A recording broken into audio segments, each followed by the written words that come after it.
everybody. I'll call the meeting to order.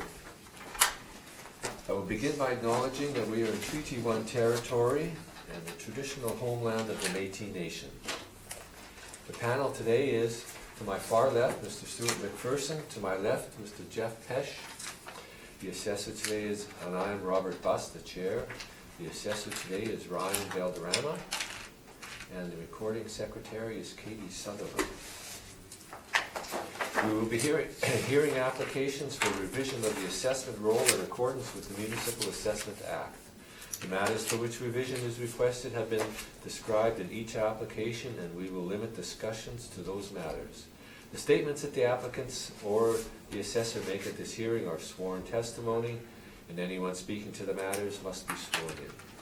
Be advised that comparisons of assessments of properties are not considered evidence of market value by the Board of Revision. The Board of Revision is appointed annually by Council and is independent of it and the City Administration. It makes its decisions on the basis of evidence provided at this hearing and issues a written order that will be mailed to all parties as soon as possible. Please note that the Board's decisions with respect to an application may be appealed to the Manitoba Municipal Board if the matter pertains to assessed value or classification, or to the Court of Queen's Bench if the matter pertains to the application of exemptions from taxation. Should you wish to appeal, information on how to do so will be included with the Board's order. With respect to the hearing process, I will confirm the matters to be addressed with each applicant following the swearing in. We will then have the assessor's testimony followed by questions that the applicant may have, and then the applicant's testimony followed by questions. Each side will have an opportunity to summarize if they wish. Once all the evidence about an application has been brought forward, the applicant may leave. The process will repeat for each item on the docket today. The session will close after all applications have been heard, and the Board will deliberate in private and make its decisions. You will receive the order by registered mail as soon as possible. As information, all public hearings are recorded and will be a part of the public record. Good morning, Mr. Dupont. Good morning. Good morning, Mr. Valderrama. Yeah. If you would like to swear in.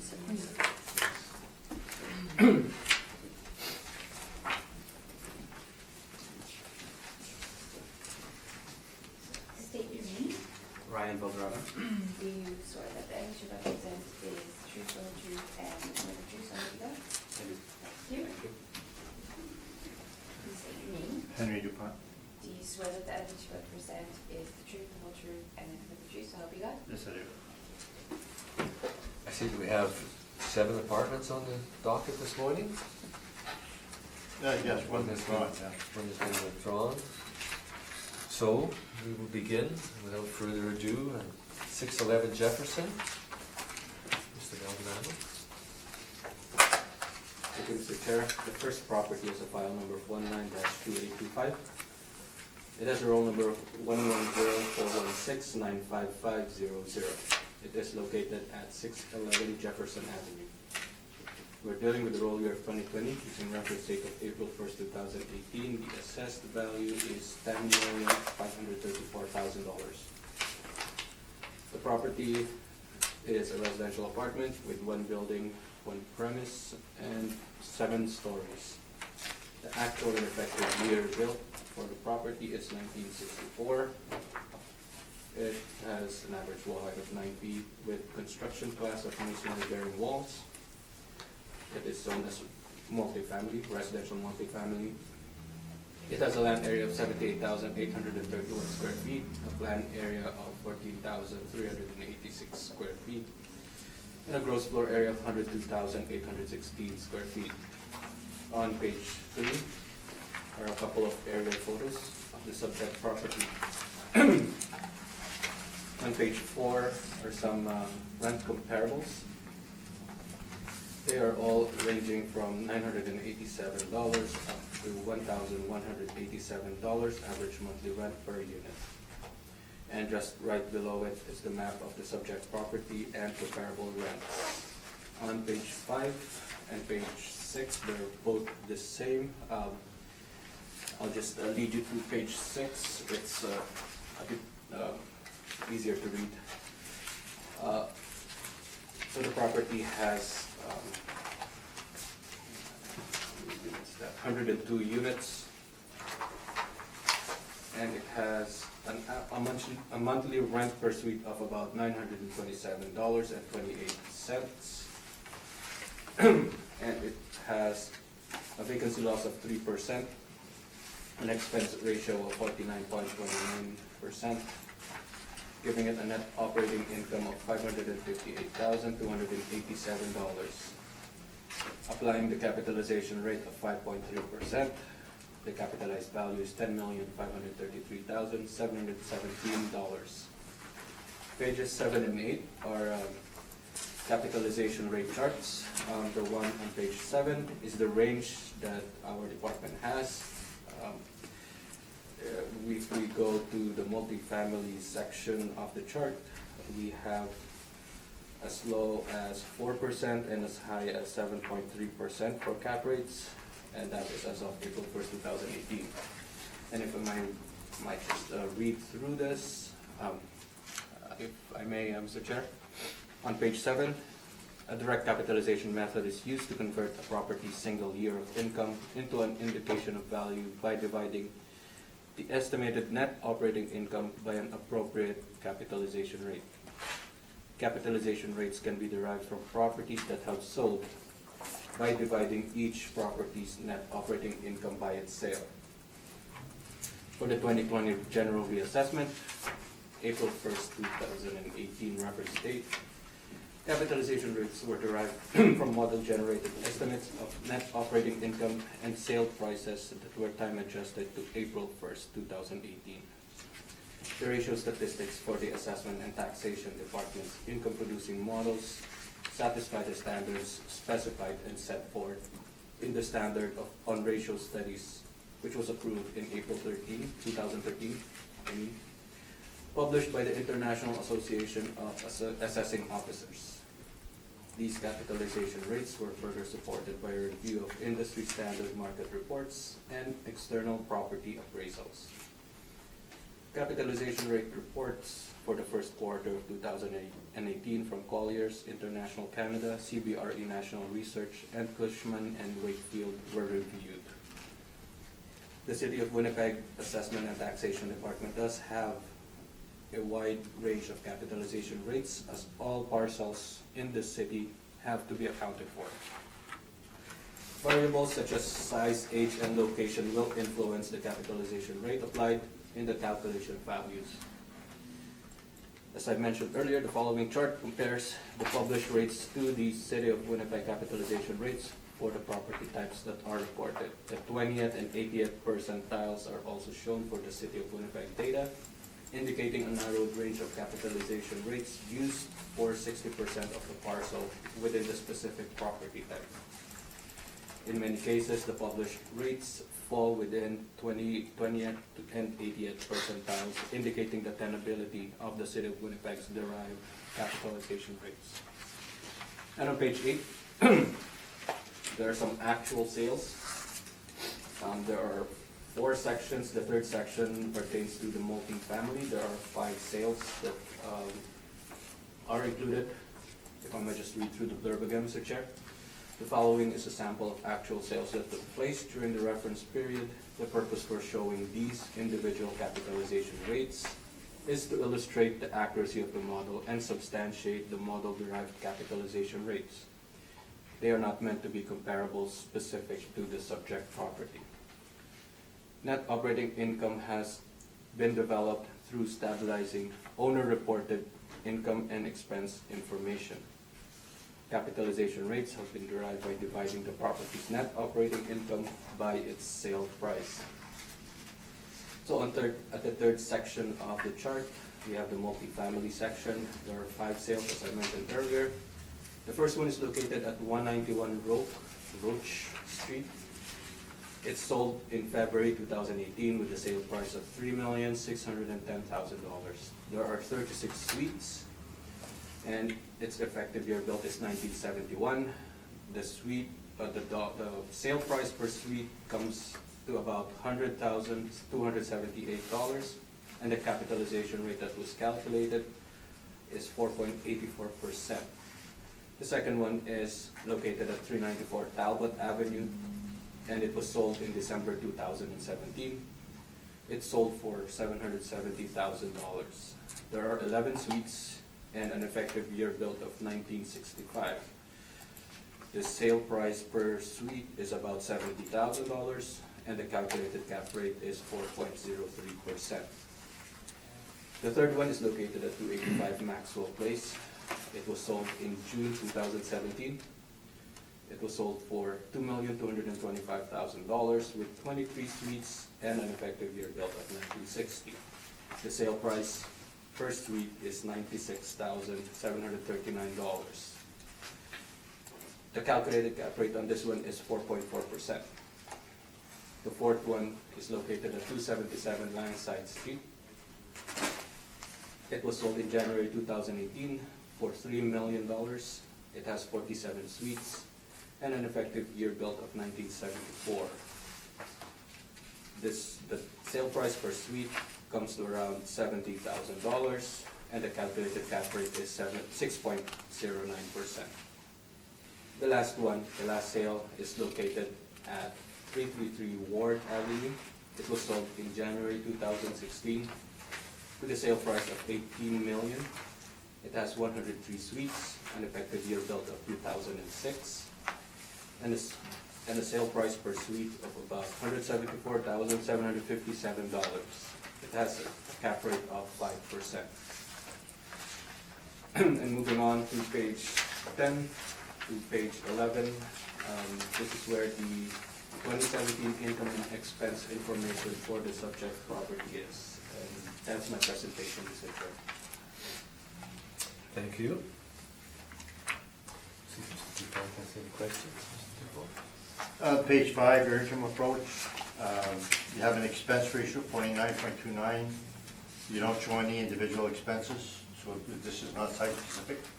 This is model-derived expense ratio based on this characteristic specific to the site.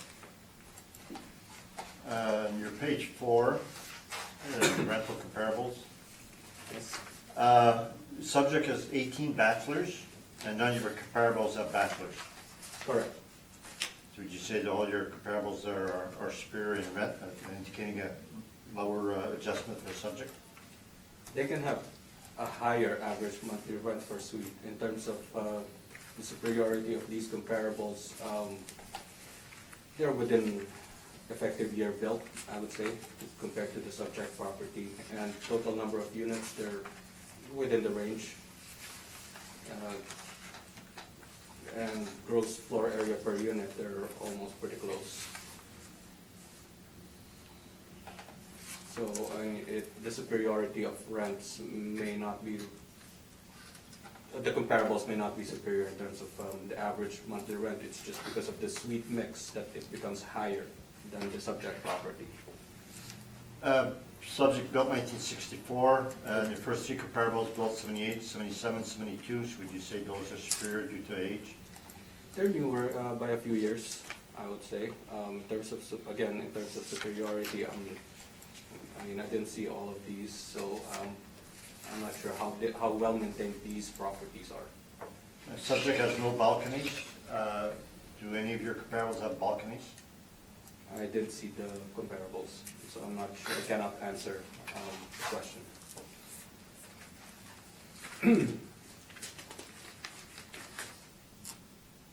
Now, the only one close in age is comparable number 4, but that one's not comparable due to the bachelor units, so that would be superior to the subject? Again, as I've mentioned, I mean, the superiority would be a lot of factors. So in terms of the rent, it's pulling up 987 average monthly rent, which is way higher than the model derived 927 and 28 cents average monthly rent for the subject property. So that is reflected with asset mix, or I should say asset mix, unit mix, I should say. So I couldn't comment if it's more superior or more inferior than the subject property.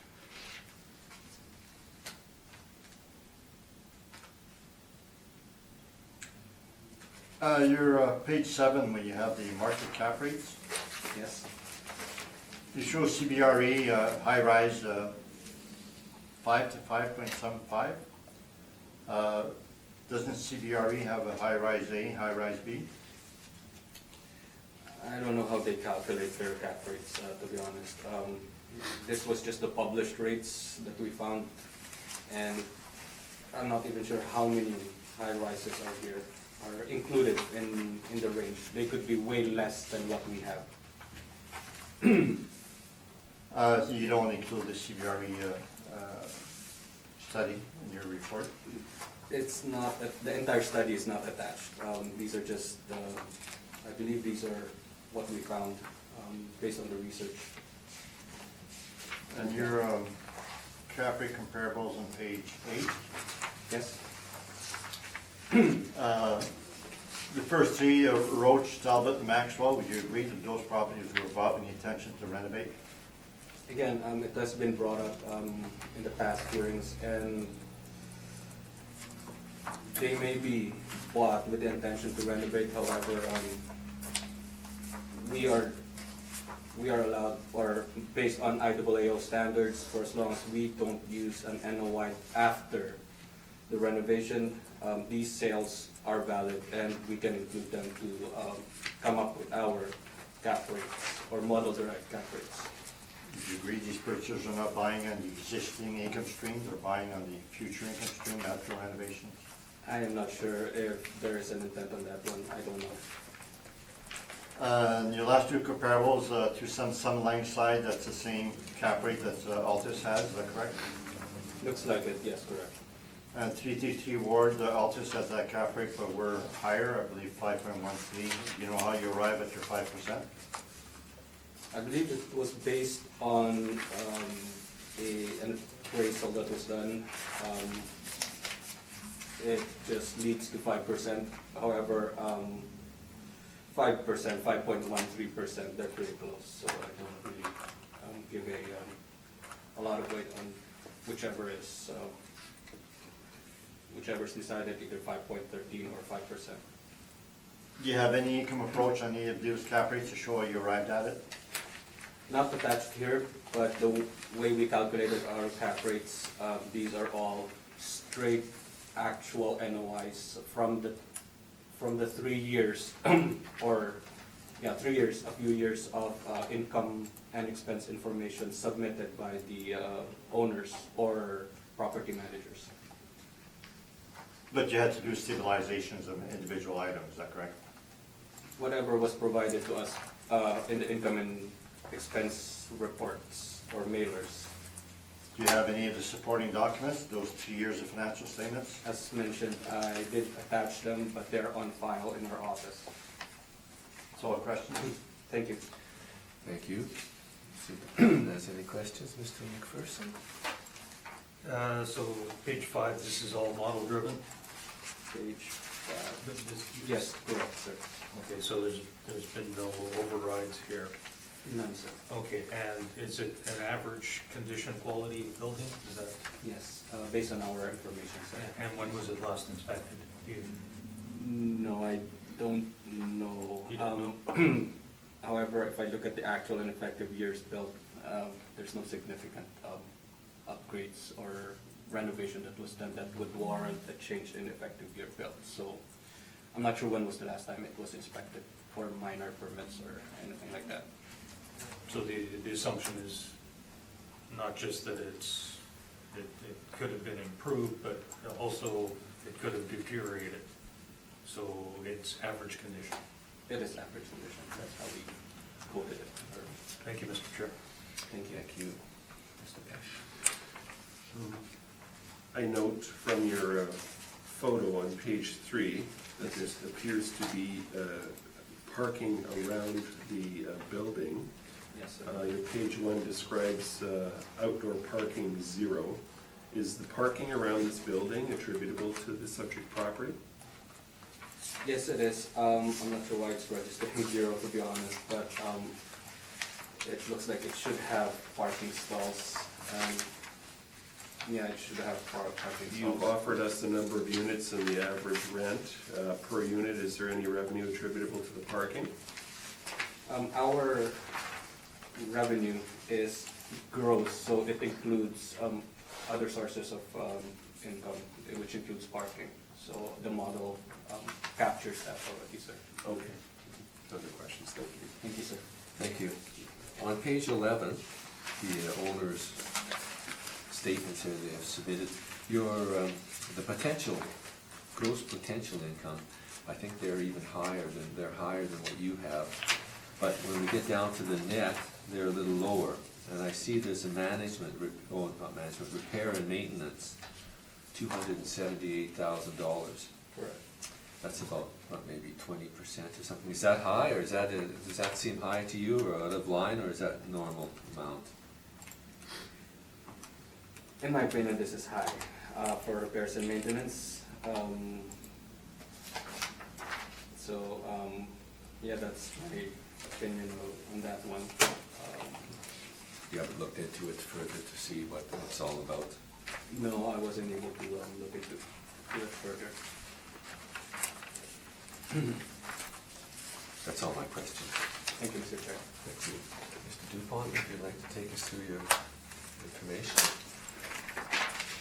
I'd like to go through the repair maintenance study first.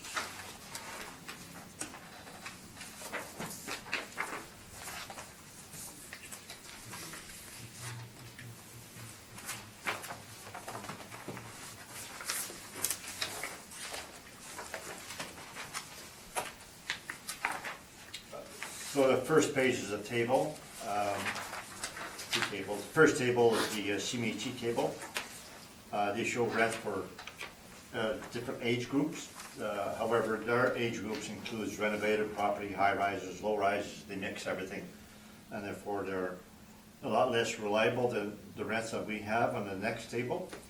But it does show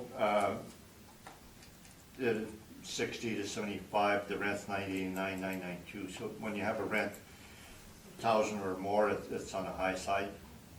And the turnover is 22%. So there's 22% of the suites that go vacant that have to be fixed up to rent again.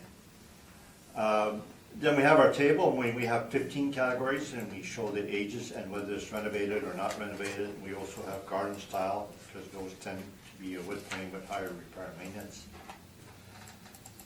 Then the second last column will show the rents, the Altus potential rents after discount. So that's but that's that before vacancy, because some of the properties, well, the one here today has 13% vacancy. So they may show high rent, but we go the rent before vacancy. The two largest categories is index number 5, high rise, 46 to 79. I should change to 46 because there's no high rises built then. I believe the first one 1954. So there's 23 properties there. The actual R&M is 2,050. We stabilized at 1718. The 2050 excludes capital expenditures, excludes waste and snow. We stabilize at less because we sometimes remove non-recurring items or items that are normally high. It could be 5,000 each year, the one is 50,000, therefore we remove the high one. We also remove or bring down flooring that exceeds $400 per suite, and then we bring down the appliance replacement that's higher than $167 per suite. The average rent for that group is at $990. The next group, 10, that has a high amount of properties, 63 properties. Actual is repair maintenance, excluding CapEx, waste and snow, 1646, and we stabilize at 1484. The average rent is $830. So that 830 is a lot less than you would see for CMHC, that's 6074, 989, but they include renovated and high rises there. So our average rent for low rise is a lot more accurate. Unfortunately, we did not number our pages, but if you go to number our pages, if you go to page number 6, it says high rise 1946, 1979. And it starts off at 1335 Henderson. These are sorted by the third last column, the potential rents after discount. So Henderson has $7.99 rent. Their R&M was $15.08, and then the rents go up, and then you'll see the trend that the R&M tends to be on the low side when it's below. So the next one, St. Anne's, $11.60, R&M, $8.07 rent. And the highest one is 233 Wellington, which stabilized at 2588, because the rent is the highest at 1317, so they had to spend a lot of money on their repair maintenance to maintain those rents. So our submission is that the higher the rent, the more repair maintenance you need, unless they're new or renovated. At that point, the R&M goes down. So the 333 Wellington, we came here to the board, we used 2588, and the board agreed with us. Now I was going to show you there's two properties here today. 445 Partridge, this is 1, 2, 3, 4, 5, this is the fifth property. So then that's at the low end, so it has relatively low R&M. That one is 1109 R&M that we stabilized that, and the rent is 868.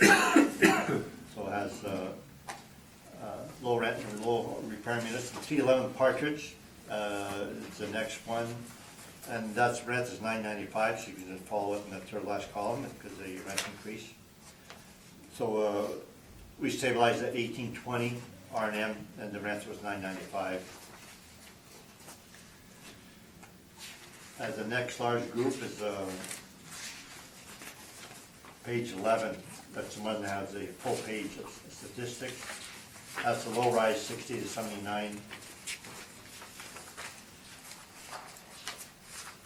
You see the first group, we stabilized some of the low repair maintenance. We stabilized the first one at 614 per suite. Then we stabilized some at 14, 12,000. So the lower rent, we stabilized at lower R&M. Now if you go to the column what the rents, potential rents, if you go to 790, that's a property here today, that's 1000 Salter. We stabilized that at 1299 R&M with the 790 rent. And then at the bottom of the page, we have rents now at 914. The repair minutes on that one is a little bit low. Well, that's what we stabilized at. And the next page is the last of the low rise. And the rents go as high as 1090.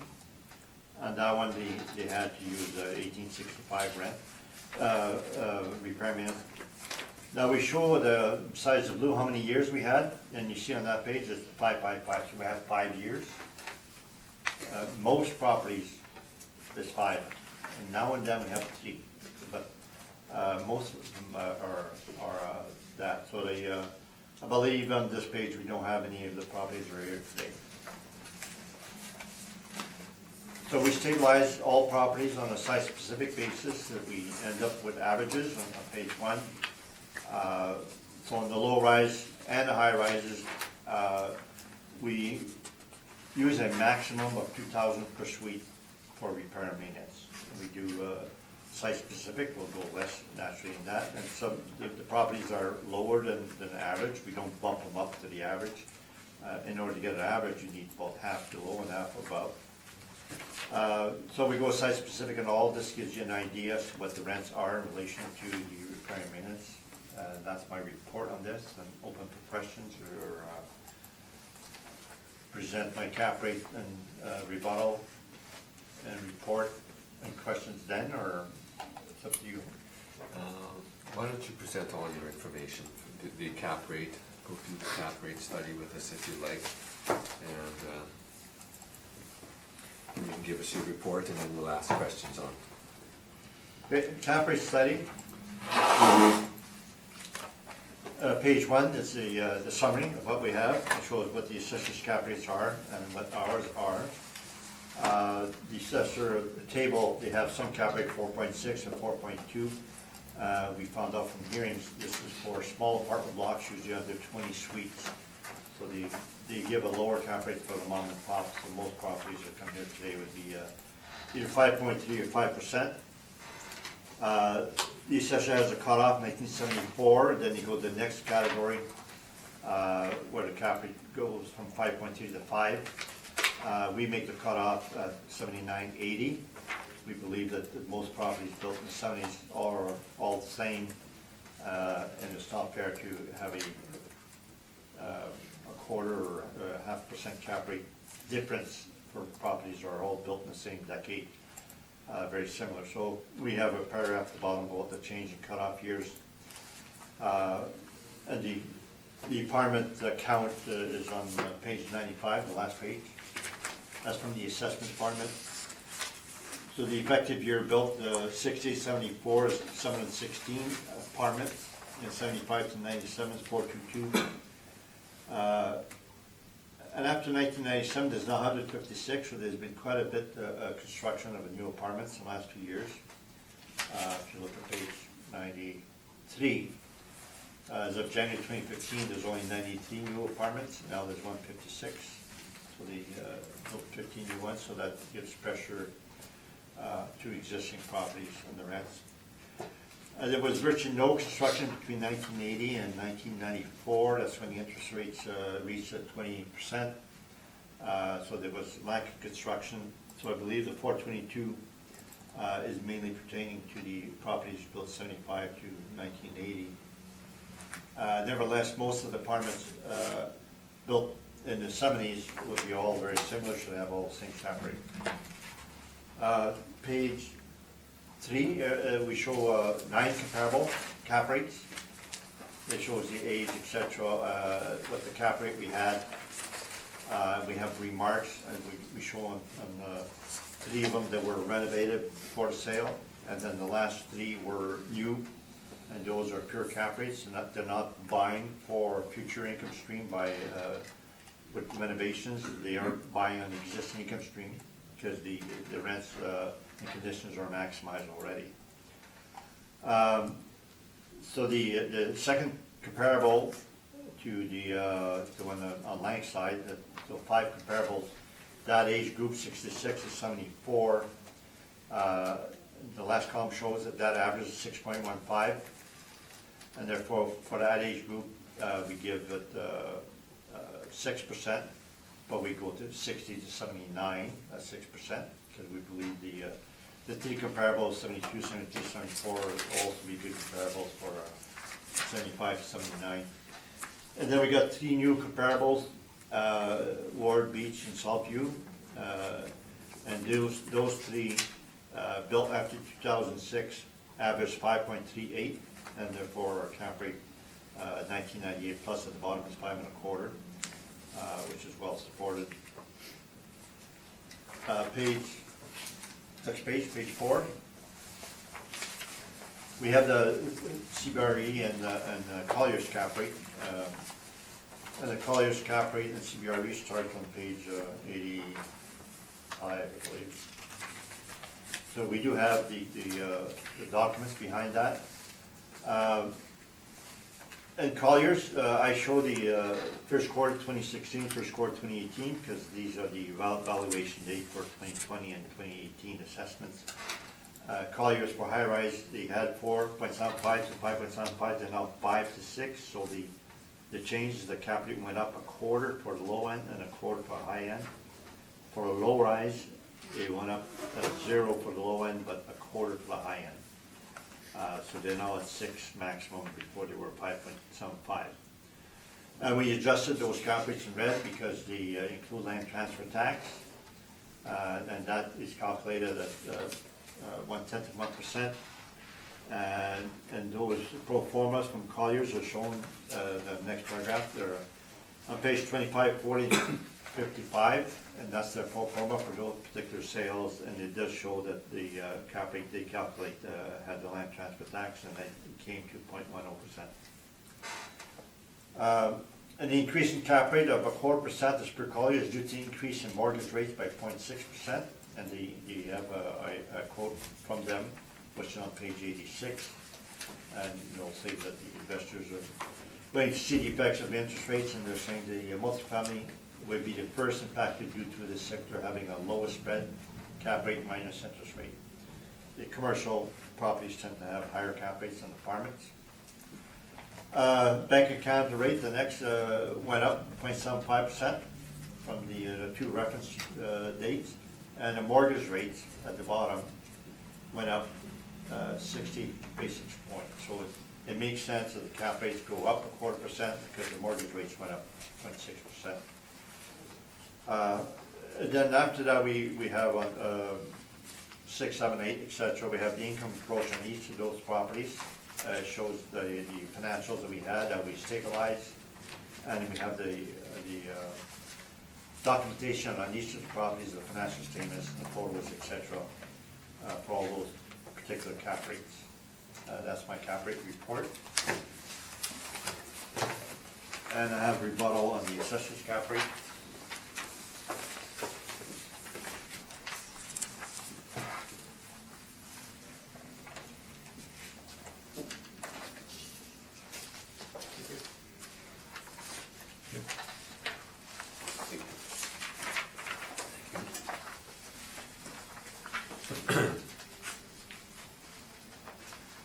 Page 2 shows the summary of our rebuttals. So page 1 is the precedent of the municipal board in 2018, and the board studied with 4 remaining comparables. Sufficient concerns were raised by the appellant, which was myself, on 3 of them regarding the purchaser's intention to significantly renovate and alter the structures. The appellant produced evidence from the purchaser which makes the board question the use of the purchase price and income information. So they're saying they're very questionable. And that decision, which is starts on page 4, they agreed 100% with the Altus cap rate, and they did not use any of the assessor's cap rates. So now point number 2 is the sale number 1, 191 votes. The purchaser intends to renovate the questionnaire, property sale questionnaire, said they intended to renovate. The condition was fair. On the questionnaire, and the 2017 rents were $663 for 1 bedroom, so they have low rents. The next one on Talbot, purchaser with intent to renovate, is an email from Asteroid in our appendix. The property manager before and after sales says the property is purchaser with intent to renovate. 2016 questionnaires had rent $537 and $653, and the recent website says totally renovated, and the rents are $300 higher. The next sales on Maxwell, the email from the purchaser indicates he intended to renovate, and that renovation would be $413. The intent to raise the rent over 3 years. And the 2018 questionnaire shows kitchen and bathroom renovation $413,000. The next one is wards. We calculate the cap rate of 5.12, 3%. The assessors at 5, but they don't show how. They arrived at, they don't have an income proposed, nor do they have any supporting documents. 6, the assessor has the burden of proof, but doesn't show workups or supporting documents. Therefore, the cap rate should not be considered. That's my rebuttal. Very good.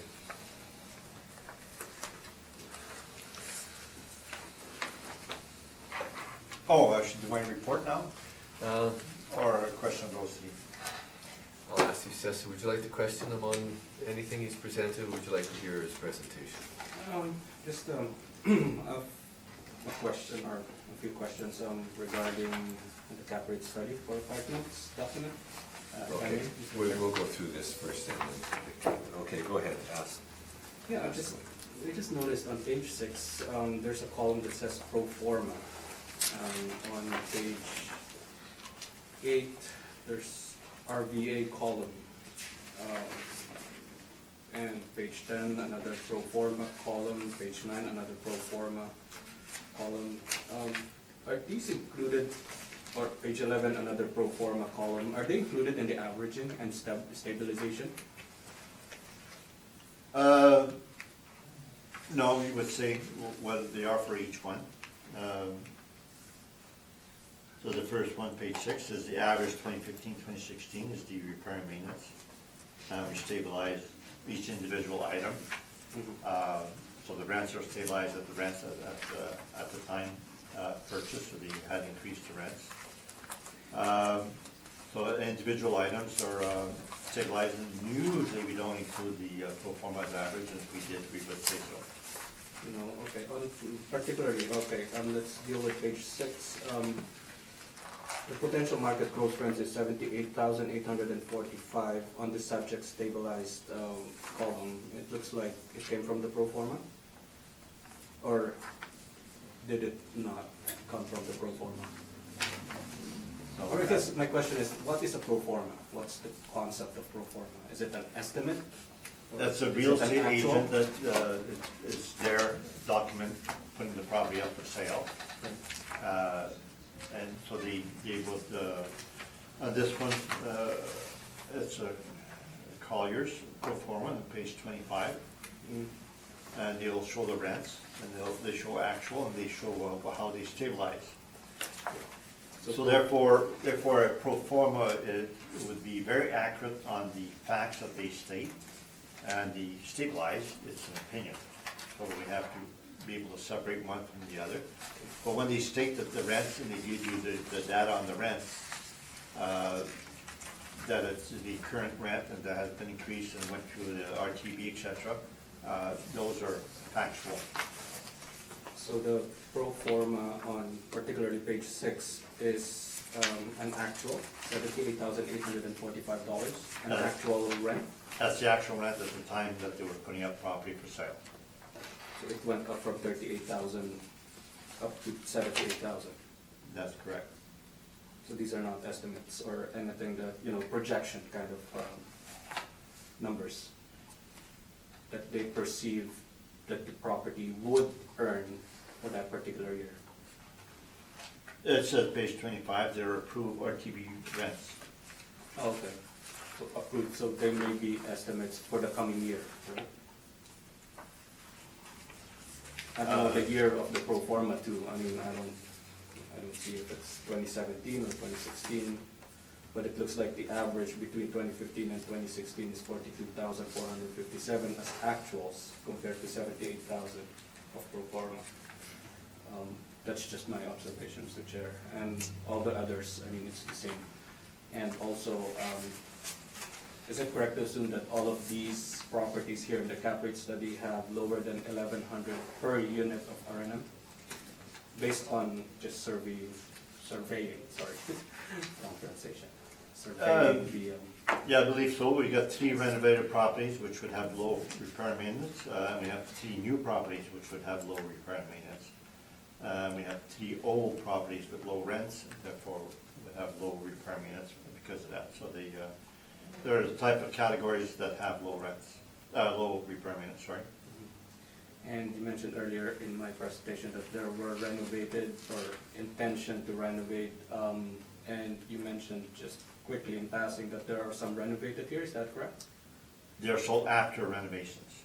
After renovations, okay. So the increased rents and the increase in the improved property are there for purchase to buy. So they would likely buy on the existing income stream because it has been renovated already. Okay, so the income that was used to calculate the cap rate is after the renovation, correct? That's correct. And after the sale? Just the timing of it. When Renovations before sale. Renovations before the sale, and then it got sold, and then the income that's used to calculate the cap rate is the income after the renovation or the sale? No. Is it? No? It's the Okay. income at the time of sale. Just want to clarify. Thank you, Mr. Chair.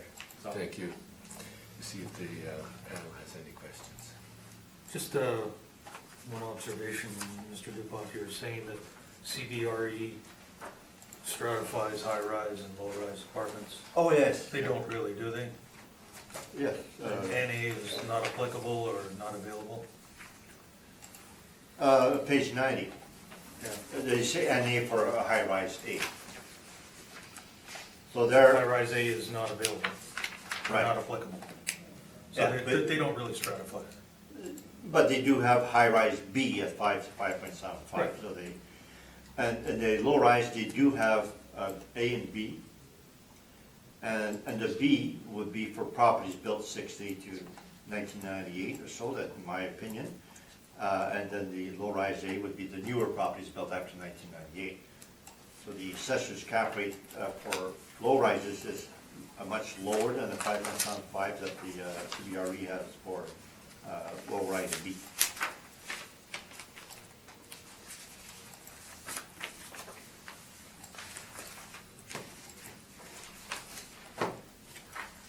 Just one moment here, please.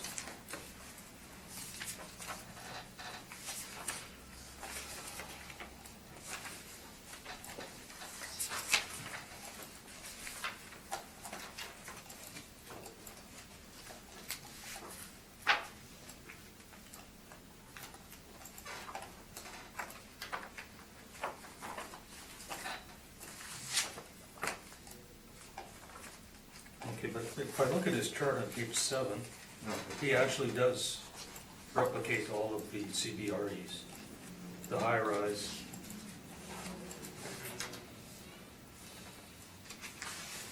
And then low-rise. Oh, well, yes, that's high-rise, but CBRE is basically high-rise B. Colliers does not have a difference between high-rise A or B, or low-rise. So Right. the assessor does show low-rise A and low-rise B, but they should have put in different category, high-rise B. It's a minor thing, but it's not clear on the assessor's page 7. Thank you, Mr. Chair. Thank you, Mr. Pesh. Any questions? No. Thank you. I don't have any questions at present, but the information that you've given us on the cap rate and the repair and maintenance, I believe, will stand through. And rebuttal for all. Yes, so if any questions arise by anybody later on, you can always ask. And the same thing with me, Mr. Chair. All my questions will be the same, unless I have more questions or further questions. Very good. So we will hear from Mr. Dupont on your submission for this property now. All right, so page 1 is the photo. In the assessment 10,500,000, we're asking 7,700,000, which is the big reduction. Page 2 is the aerial photo showing the parking. We show 102 parking, which is 100%. 3 is the map, which shows it's on Jefferson, near the track, so that's St. Clair, near St. Clair. Page 5 it says that the assessors are burden of proof, and they're not doing the site-specific valuation today, or for the cap rate or not site-specific or supported. And then we also have the site-specific properties evaluation and not model. Page 6 is the excerpt of our cap rate study. In this case, we say the assessors at 5.3, we're going 6% because it's built in 1964. Page 7, we started to do that recently, where we break down the repair and maintenance. When the owners give us their repair and maintenance, break them down, we now put it on a chart like this, which makes it easier for us to stabilize. So the first column, CapEx, it shows the items, and when we stabilize, we see 0, we exclude it. Other CapEx is showing 6234, we'll go through the financials and we'll see those items. We remove waste and snow because they're categorized separately. And then we show the other items, and we show how we stabilize, and we show it per suite. So the flooring is 283 per suite, and our maximum is 400. And I always forget that. The repair and maintenance study has data from K4 on the cost to replace flooring and appliances. So it's all part of the repair and maintenance study. So we assume a 10-year life for flooring, so 4,000 divided by 10 is 400, so the 5-year average should not exceed 400, and the appliances are 1670 per apartment, and therefore we have a maximum. Then we also have a maximum 175 for painting. We researched about a dozen properties, we came up with that figure. And the cupboards, we are assuming 2,500 costs, 10-year life, so we're saying maximum 250. So then in this case, the flooring is 283, the appliance is only 128, the painting is 168, below the maximum, so is the cupboards.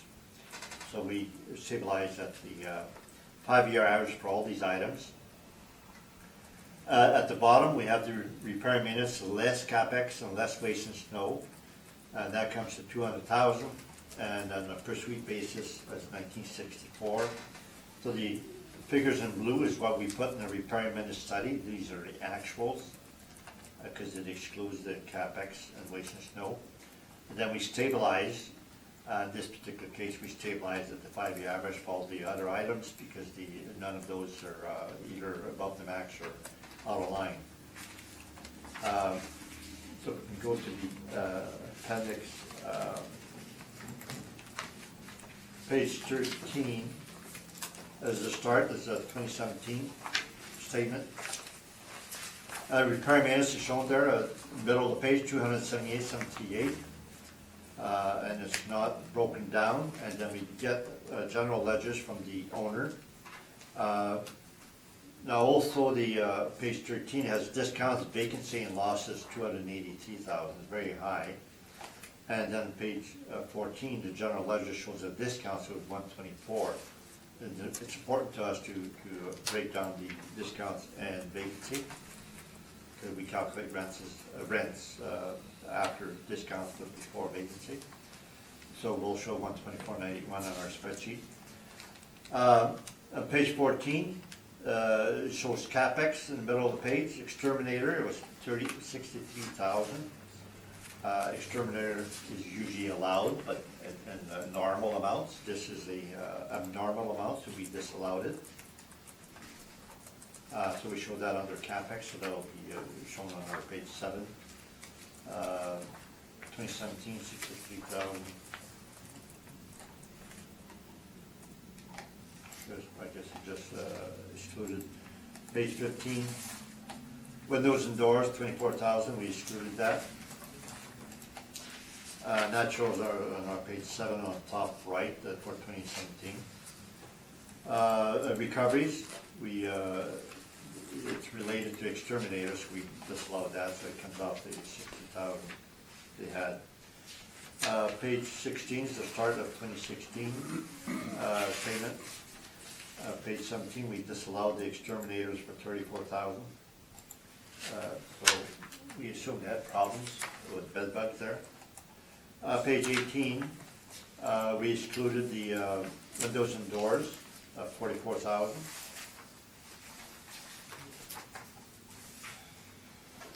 That's shown as CapEx, first line, page 7.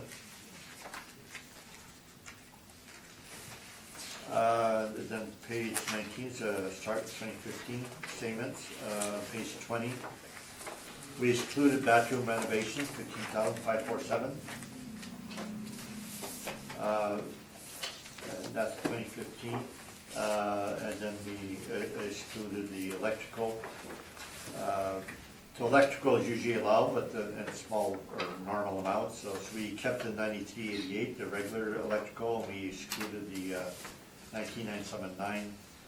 RTB regs is rental tenancy branch. So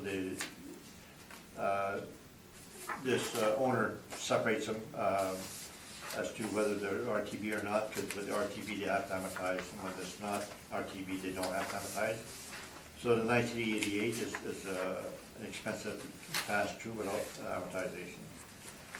And then the next one we disallowed is a parking lot sidewalk, 15,444, and we disallowed windows and doors RTB for 29,000. And these 4 items add up to 80,837, and that shows on page 7, first line, 80,837. That's the items that we removed. Page 22 is the 2014. We excluded the bathroom renovations of 25,000, and that's what shows on the first line, page 7. 2013, we excluded general maintenance of 53,000. It was high, we excluded roofing of 53. So that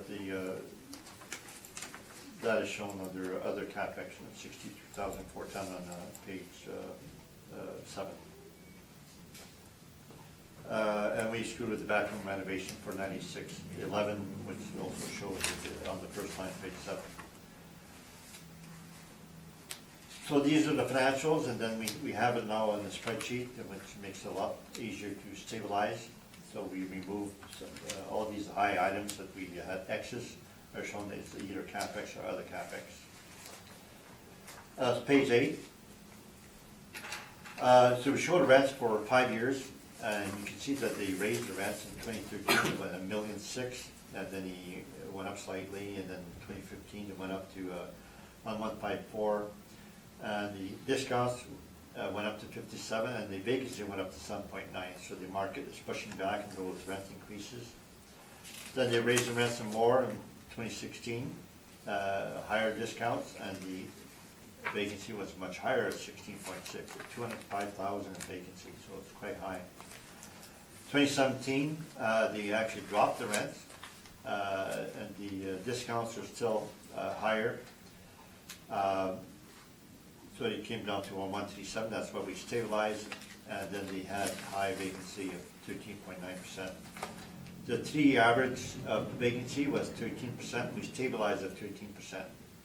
Because they're pushing the rents and the market is not willing to pay for it, so therefore we must take into consideration these higher rents that they're not getting.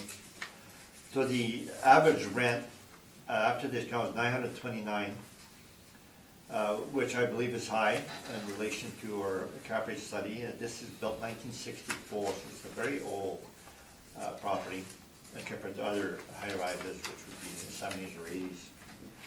It has a high amount of bachelors, so when you have 929 with that suite mix and that age, that's actually high. So that they're getting those high rents because they're spending a lot of money on repair maintenance.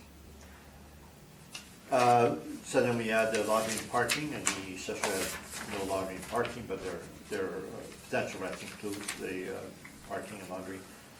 So line 13, we're at 1039, the assessor's 1,101,000. So we have lower effective gross income than the assessor. And I believe that we should go site specific on this one. They are pushing the maximum. Market's pushing back, so we have the actions of the market there. Then the expenses, we stabilize normal way of default for most of the items, and where we don't go with default, we'll show you what we've done. So normally we go 2017 for insurance, utilities, caretaker, and taxes. So we use the most current, unless it's erratic. If it's not erratic, that's what we use. We usually use 5% for management. Did that all the time. And then for 17-18, we usually use a three-year average because those items tend to be erratic. The sundry, etc., they could be erratic. So we use the averages. Advertising and leasing, we usually use 918. We usually use a 3-year average there also. In this case, we use a 2016-17. We excluded the high year of 2015. You can see that it's a high year, so it makes sense to exclude that year. Then the utilities, normally we go with the last year. The hydro went from 11, 12 to 15. We checked 2018 is at 15, so we stabilized at 15. The water went from 91, 71, 86, and 2018 went up to 101, much higher. So we stabilized at actual. We're trying to figure out whether the 2017 is actually something that will continue or not. And the gas was quite high 2015, but then it went down to 45, 40. We checked 2018 is at 42, and therefore the 40 is at 2017 is the proper amount to stabilize that. So we end up stabilizing utilities at the 2017 level. Waste and snow, that's usually erratic, and we go with the 3-year average. Repair maintenance, we had stabilized that from the previous page, it's 1964. Caretaker, we go 2017, so the taxes. So our stabilized expenses, 576, is higher than the assessor, 542. So our NOI is 462, 974, much lower than the assessor, about 100,000 lower. And that's where property is pushing the rents to their max. So I don't know how they do their models. I think they have a lot of overrides, or else they average all high rises, including those in the 70s and 80s, and they assign a high rent. Their rent from properties are not similar. Anyways, they need those high repair maintenance to maintain those high rents. So our value comes $7,716,000, and that's my submission. Thank you very much. We'll see if, any questions? Yeah, just a couple. Mr. Chair, the vacancy creeped up starting 2015. I shouldn't say creeped up, it increased dramatically from 2015 to 2016. And so goes with the repair and maintenance in 2015, increased by much. Just that's based on the chart on page 8. Yes. If Mr. DuPont would answer, was the vacancy brought by the fact that the repair and maintenance is taking longer and that the units are not being occupied as quickly whenever there's a tenant who wants to go in it? No, that's never the case. The landlords have stated that they do the repair and maintenance when a tenant moves right away on the same day, replace the floors and the paint. They can do that in one day, and there's no delay on turnovers, and that's what they do. And then the things that they did with windows, etc., do not require suites to be vacant to do that. So we never assumed this high vacancy because the owner's doing renovations. The only time that happens is when they actually go dark, when they're going for an increase higher than the guidelines, and they vacate the whole apartment block, do tons of renovations, then they bring back the tenants. But these are done on an ongoing basis, and vacancy is not based on that. And I've noticed that the stabilized R&M for this one was at $200,309, which is about $19.64 per unit. Do you agree that this one is way higher than what are presented in the cap rate study, the sales? Oh, yeah, but I went site specific on the sales, Yes. I'm going Yeah. site specific on this property, and this property has high rents. Right. And they're required, the repairment is required to match those high rents. In comparison to the sales in the cap rate study, would you say, because of the R&M, high R&M, is this more well-maintained than the ones that were sold in the cap rate study? No, as I stated in the cap rate study, there were 3 properties with low rents and low repair maintenance, but they had 6 properties that were either renovated or new. And therefore, those 6 properties would be in similar conditions or better condition because they're new or renovated. Actually, if they're renovated, all the suites are renovated. This is done on a turnover, which is 22% per year. So the cap rate study, at least 6 properties, 6 of the 9 properties will likely be in better condition than this one. I have no further questions, Mr. Chair. Thank you. Mr. Pesh, questions? My questions have been answered, thank you. Good. Mr. McPherson, questions? Yeah, just a couple. Page 8, your income and expense history of stabilization. I see that you used the 3-year average for the vacancy of 13%. Yes. Why would you not use the 3-year average for the potential growth as well then? Oh, If you're using a 3-year average for vacancy. We never do that. We use the current rents. Current rents is the most representative of what the buyer is getting. Past rents don't really count, so it's extremely rare. I don't think we ever done that where we use a 3-year average for potential rents. And we don't do that for the cap rates either. So when we do a cap rate, we use the current rents at the time of sale. So it's a normal thing not to use averages for rents, potential gross rents.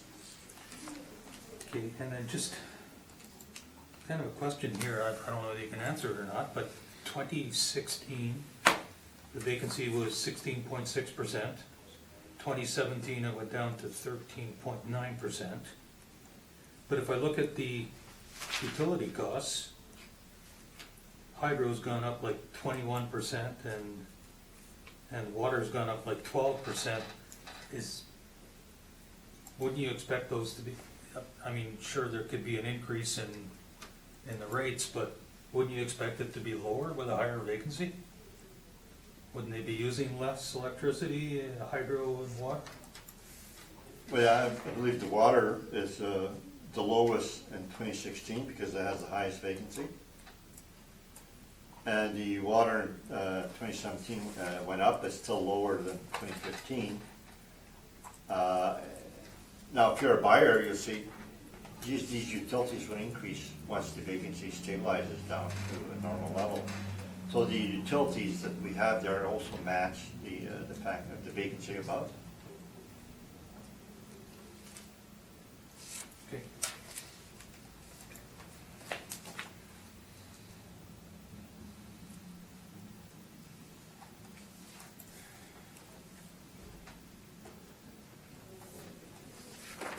And then I appreciate your breakdown on page 7, but the remaining R&M, that represents like 38% of the entire total expenses, right?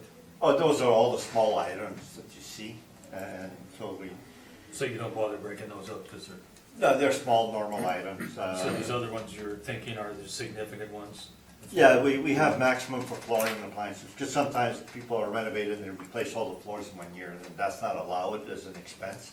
We say, well, you should replace maybe a maximum 10% of your So floor. you're considering those to be like capital expense otherwise then, right? Right, and the plumbing, we allow plumbing, but sometimes the plumbing doubles 1 year or whatever, so that's why we show plumbing separately.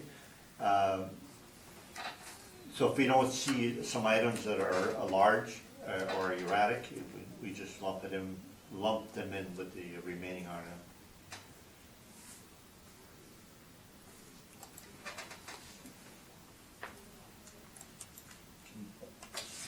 Thank you, Mr. Chair. Thank you. I think my questions have been answered, so that will conclude item number 1.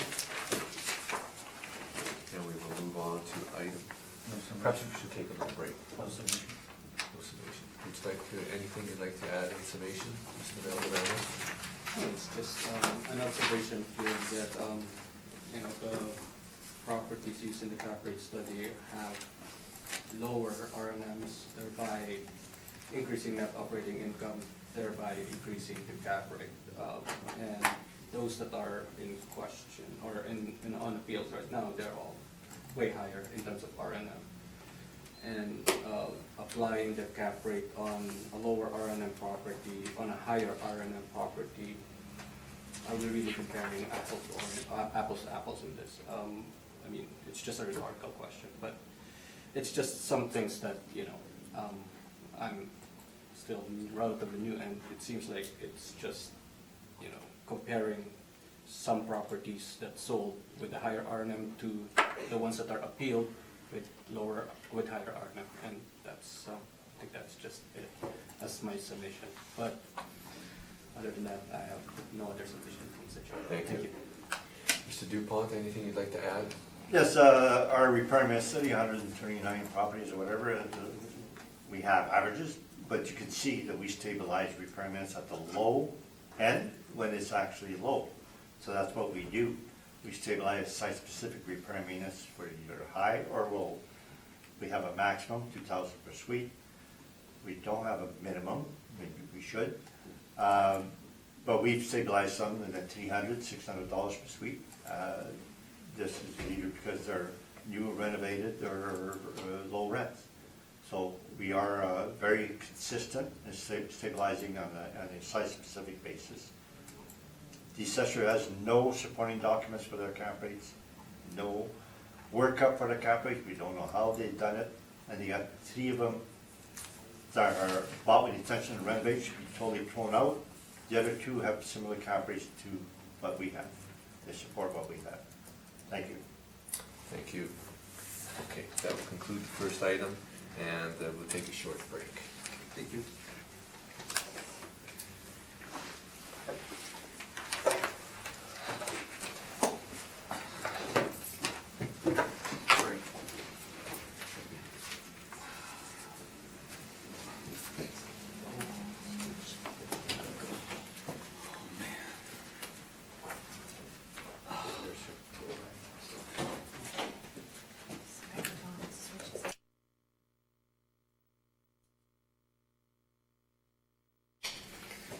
Okay, we'll call the meeting back to order, and we will begin with 480 Charles Street.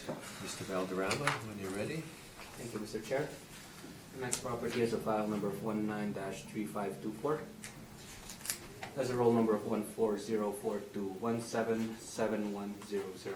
It is located at 480 Charles Street. We're dealing with the roll year of 2020. This is in reference date of April 1st, 2018. The assessed value is $9,620,000. The property is used as a residential apartment with 1 building, 1 premise, and 11 stories. It has an actual year built of 1970, an effective year built of 1980. It has a construction class of reinforced concrete frame with a zoning of residential 2-family. It has a land area of 36,483 square feet, a planned area of 6,814 square feet, and a gross floor area of 74,954 square feet. On page 3 are a couple of photos, aerial photos of the subject property. And on page 4 are some multi-family rent comparables. They are all ranging from $987 up to $1,187 average monthly rent per unit. On page 5 is the income valuation for the subject property. It has 104 suites with a monthly rent of $840.67. It has a vacancy loss of 2.4%, an expense ratio of 47.39%, giving it a net operating income of $538,714. With an overall capitalization rate of 5.6%, the capitalized value is $619,000 and $619,893. And on page 6, again, it's just another income valuation summary. It's the same as page 5. On pages 6, 7, and 8, are the capitalization rate charts that were discussed earlier. On pages 10 to page 13, that's where the 2017 income and expense information for the subject property is, and that's my presentation, Mr. Chair. Thank you. Let's see, Mr. Dupont, any questions of the assessor? Page 5, your cap rate is 5.6%. So would you agree that you have a location premium of 0.5% there? Or 0.6%? The capitalization rate, as mentioned earlier in my page 7, is determined by age, size, and location. Those are some of the variables that affect the capitalization rate. So giving it the question states that it is based on location because with a premium of 0.5%, it's not just location-wise, Mr. Chair. It could be age too because we have an effective year built of 1980 on this one. Okay. The cap rate that I show for the assessor on page 6 is 5% for properties built 1975 to 1997. We do not agree, that's what your cap rate is for normally for 1980 building. I'm sorry, which age range again? Sorry.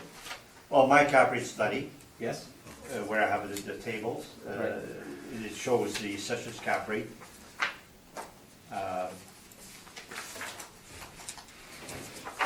My first page. Yeah, the first page. Yeah, so it says assessor 1975, 1997, 4.2 to 5, then 4.2 for small buildings, and so 5. So normally your cap rate would be 5%. Yes, correct. And it's 5.6, you're giving 0.6 for location? Could be any combination of anything, as I mentioned earlier. Again, this is a model-derived cap rate, so I'm not sure particularly which variable affects it most, but it could be a combination of any variable.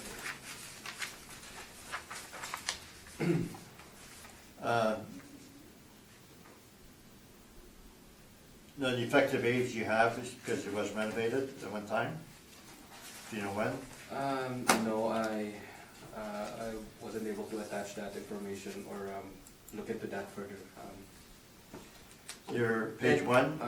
Sorry. I'm assuming that it is a significant renovation that was done to account for a 10-year difference. Your page 1, bottom right, indoor parking, outdoor parking, you show 0. Do you know what parking is, or did you find out? Honestly, I don't know what's going on. All I know is, based on my observation on this brief, when I was making it, and the past brief that I was making, outdoor parking or indoor parking always has an information. I'm not sure why it's not pulling up the information this time, during that time that I was making the brief. On your page 10, questionnaire from the owner, Yes, it shows 9 indoors and 29 outdoor. correct. I guess 49, yeah, 949, yes. you would agree with that. So it has 58 parking, 402 suites.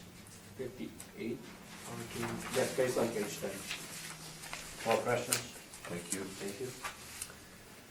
Mr. McPherson, questions? You know, just clarification, Yes, sir.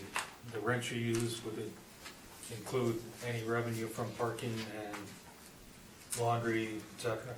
It is gross, yes, correct. That's all, thank you. Thank you, sir. I have that, please. Thank you. I am good as well. So let's see. Thank you, Mr. Chair. Mr. Dupont. Page 1 shows a photo. I see building age 1970, but you should put in bracket actual 1970. So the 1980s and the effective age. It shows it's a high rise and it has balconies. Page 2 is the aerial photo, shows the parking on the left of it. And we see right above that, 9 indoor stalls and 29 outdoors, that's from the questionnaires. Page 3, that shows the map.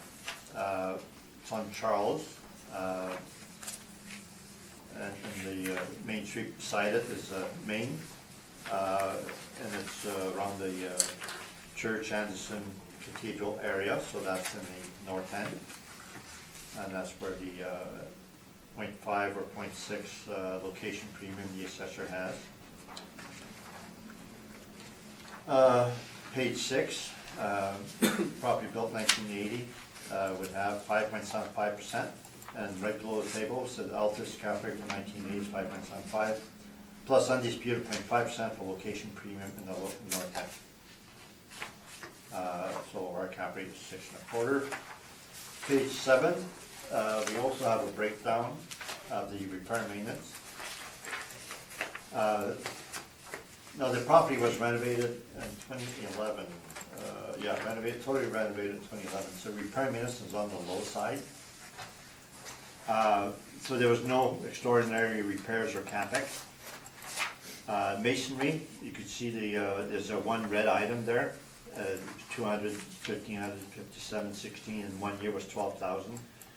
So we stabilized at the 4-year average excluding 2014. Plumbing is also the same thing. Plumbing is allowed, but when it's out of line with the other years, we disallow it. So we disallow the 2013 plumbing for 28,000.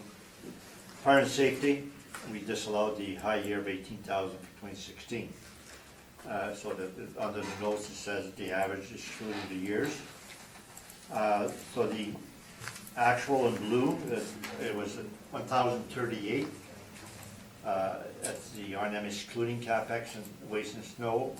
We stabilized at 962 because we removed certain items. Now the max per suite is shown there. The carpeting, flooring is only 57 per suite now. Appliance is only 15 per suite. Paint is 107. So it's very low, mainly because they haven't done renovations in 2011. So they have not brought it up to a normal level yet. And we accept the actuals, because that's where they are in their path. So page 8. So the repair and maintenance, line 27, so we stabilize at 100,000, which is 962. If we go on top, line 1, shows the rents 1,001,000 2013 and went up to 1,214,000. And since they were renovated, they've been pushing the rents and they have high discounts. Line 2, they've had high discounts all these years because the market is not ready to accept what the legal rents are. Now the vacancies has creeped up from 2015 to 2017, 1.2, 2.2, 3.6. So we stabilized at 3.6, the actual, which is not that far from the assessor's normal 2.4. And that includes bad debt. They had bad debt 5879, and we when we stabilized vacancy and bad debt. So they had actual 2.6 plus 6%, 0.6 for bad debt, so they had 4.2 actual. So we're less than that. Laundry and parking, we go at the 2017 level. The miscellaneous, and that could be erratic because it's miscellaneous. We go 2-year average, as we normally do for miscellaneous.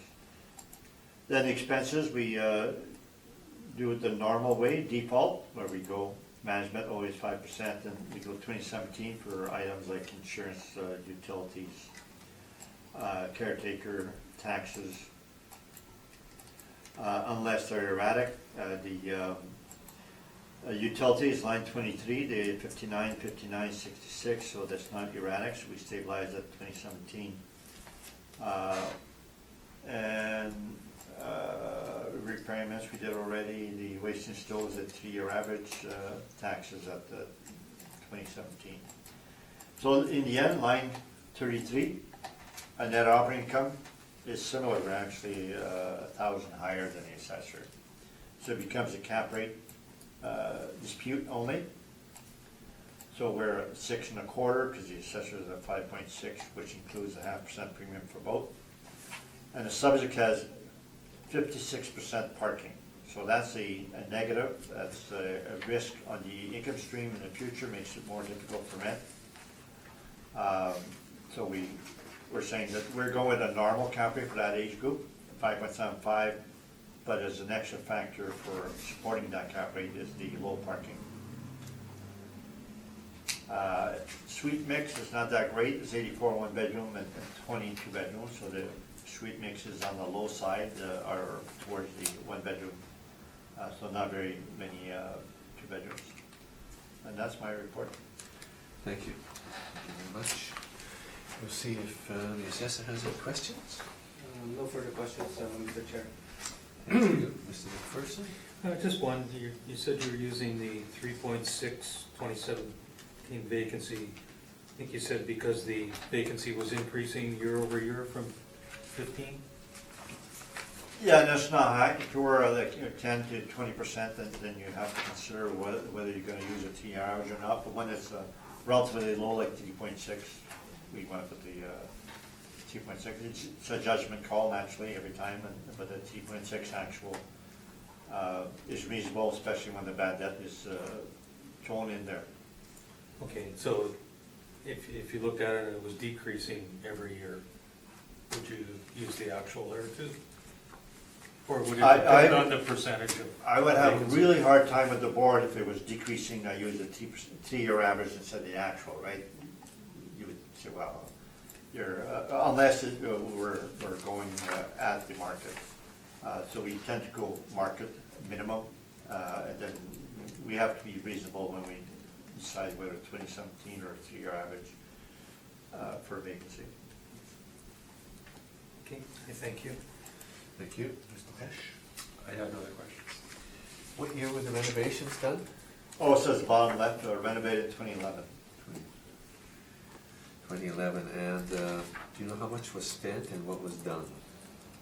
No, I didn't keep it. Sometimes I photocopy it and I keep it, but I didn't. No, I don't. Okay, that's all my questions. Would you like to add any final words, summation, Mr. Valderrama? No, none. Thank you. Thank you. Mr. Dupont, any final? No, I just forgot through the financial statements, go through financial statements, but there was no extraordinary repairs or CapEx. Yes, and the NOIs are very close, so it's, So it's, yeah, it's More or CapEx. less the It's CapEx. good. Thank you. thank you. That will conclude 480 Charles, and we will move on to 865 Sinclair.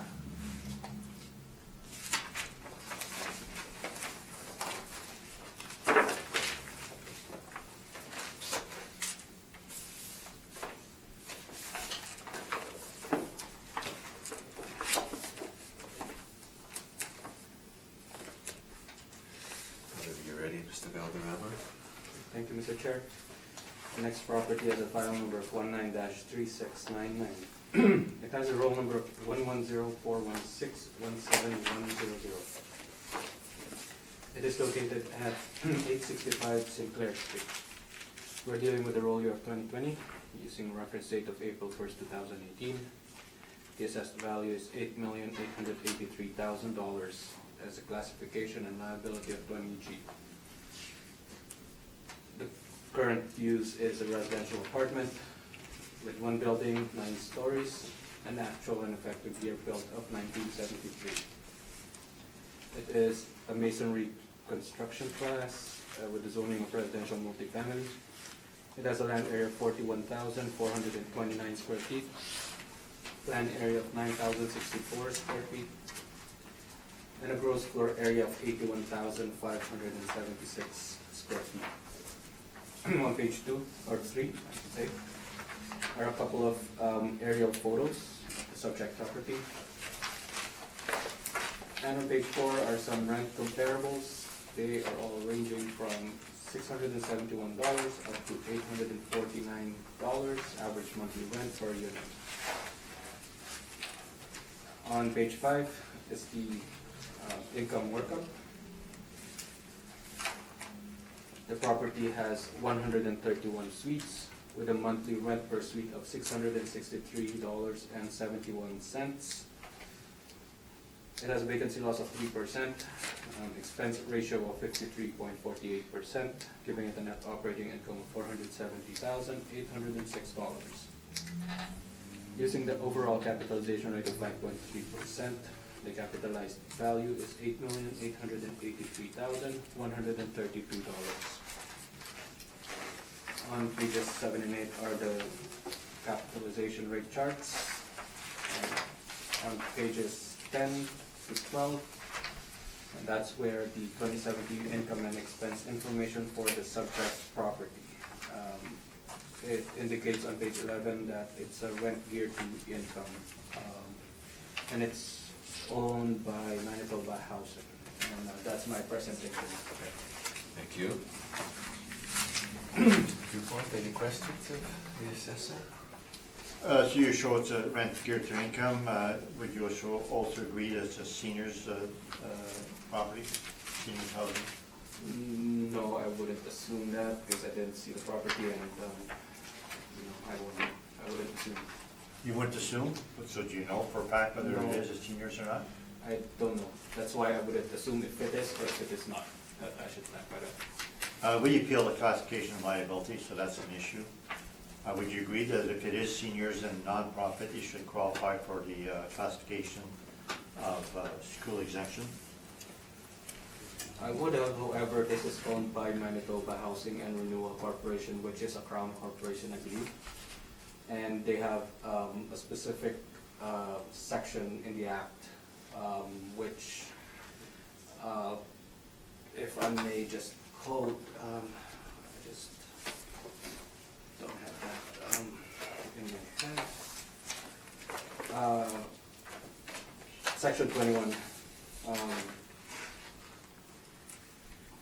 So if I may read through of the Municipal Assessment Act, it indicates, except as otherwise provided in this part, real property or a portion of real property is exempt from taxation levied by a municipality where the real property or the portion of real property is owned by or held in trust for the Crown, Manitoba Properties, Inc., and so goes the list.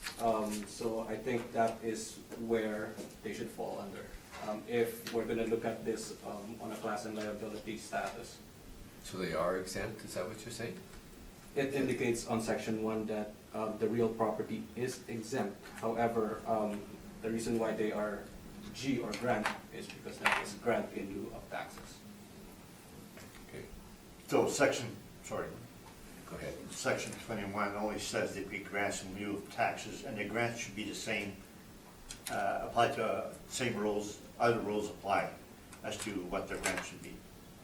Again, I mean, their exemption, or where they fall in the Municipal Assessment Act, in my opinion, or in our department's opinion, is on section 21. And once you are in a certain section, it doesn't make sense that you will be also in another section. It was already provided and contemplated by the Municipal Assessment Act under section 21 So- as being owned and So we should take the quantum first. Yes, you're right. oh, We will deal with the quantum first, how is that, and then when you can give us your argument for the classification in your brief. Oh, okay. Page 1, thanks for the clarification. my brief shows the photo. High-rise, no balconies. You'll see that some windows have air conditioning, that means the Sound Central air conditioning, and some windows do not. So Manitoba Housing normally do not provide air conditioning, and put their own window air conditioning. Page 3 shows the map, that's near the Garden City Collegiate east of McPhillips on St. Clair, near Jefferson. Cap rate, page 6. So the property is built 1973, so that it would fit with the our cap rate is 6%, and then we add 1% premium to add for the added risk of budget housing, normally with no landlord or air conditioning, low income tenancy, basic finishes, small suites, limited parking. So page 7, we accept the assessor's rent, we accept the assessor's expenses, so we dispute cap rate only. So our cap rate is some percent, which is 6% base plus 1% premium. So our value is $6,725,000 versus the assessor at $8,008,000.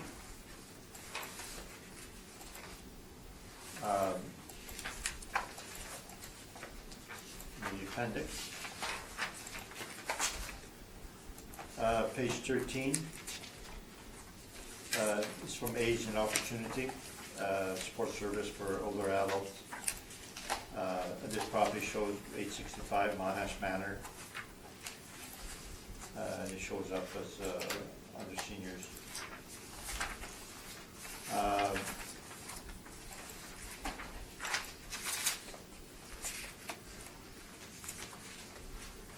The next page also says senior center without walls.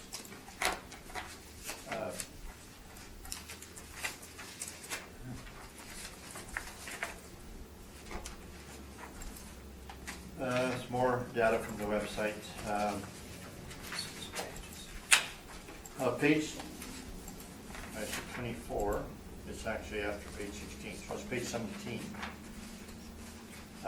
It's a list of Board of Revision cap rates on MHRC for 2018. I'm sorry, where are we now? It's page 17 with the, it says 24-17, which is after page 16.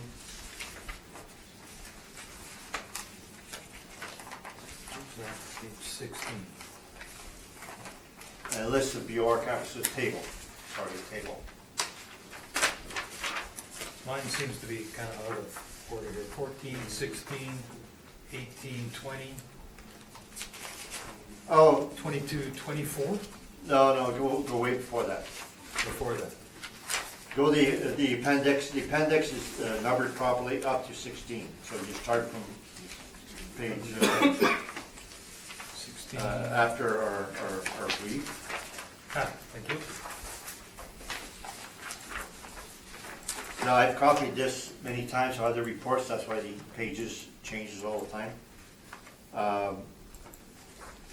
So we list a bunch of properties that have been in front of this board for 2018, and that's what the rest of the appendix is.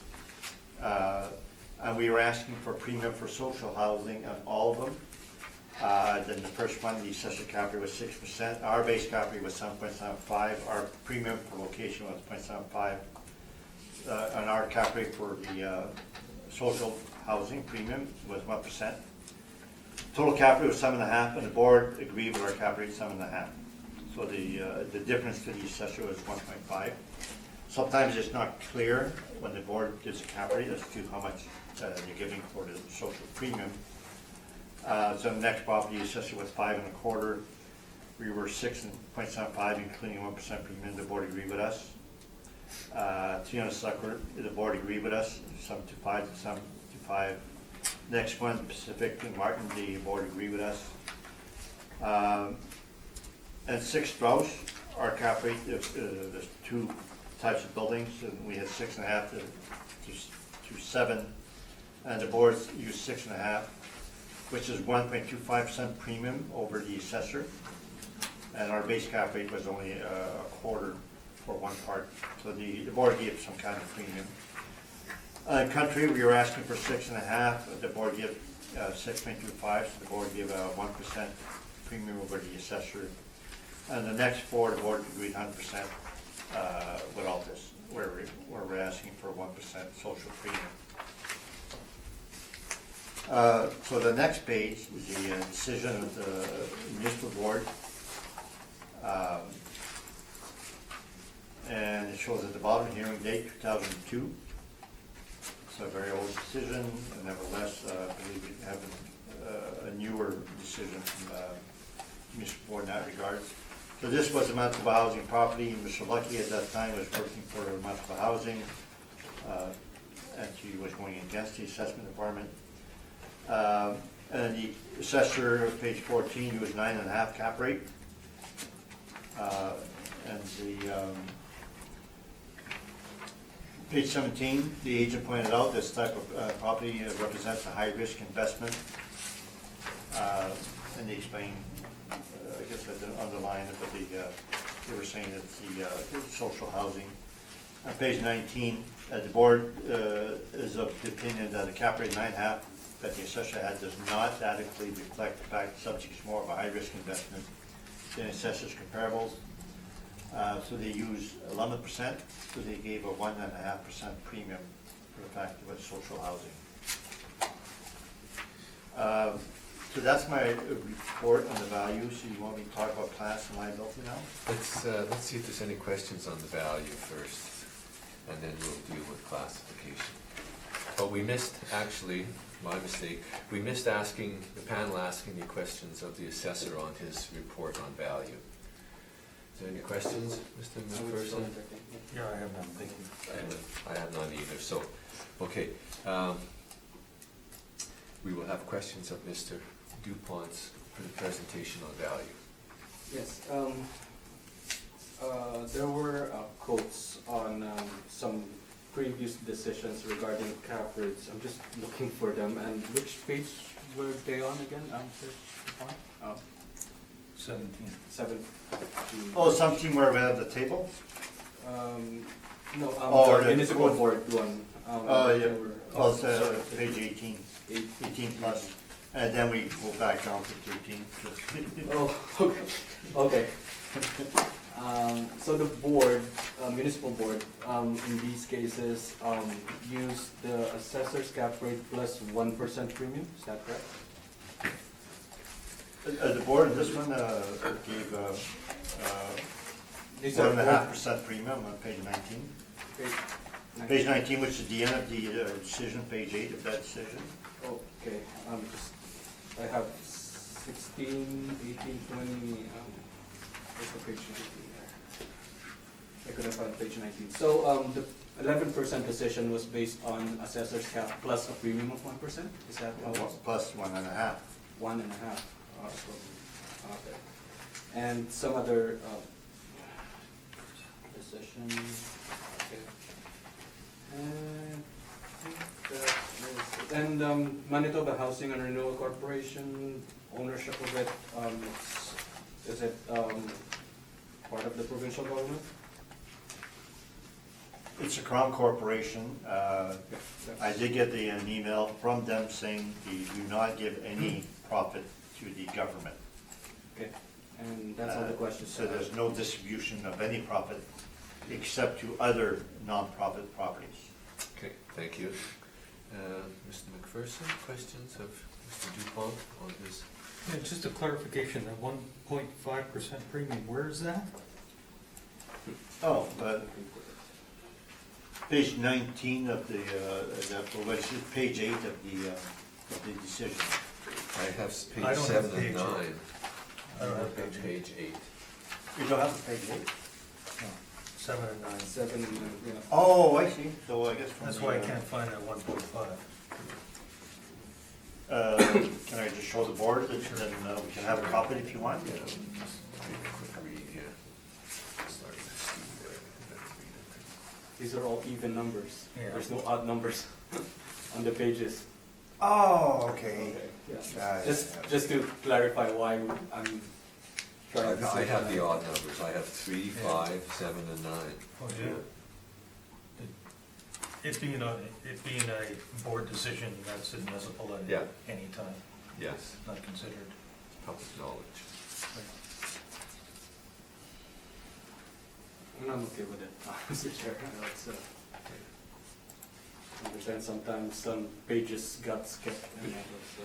It seems to be the Dave Saunders numbering system that you've incorporated. Okay, was that your? I think that was the only question I had as far as the quantum. Okay. I may have some others for liability and classification. Okay, we'll see if, I'm good.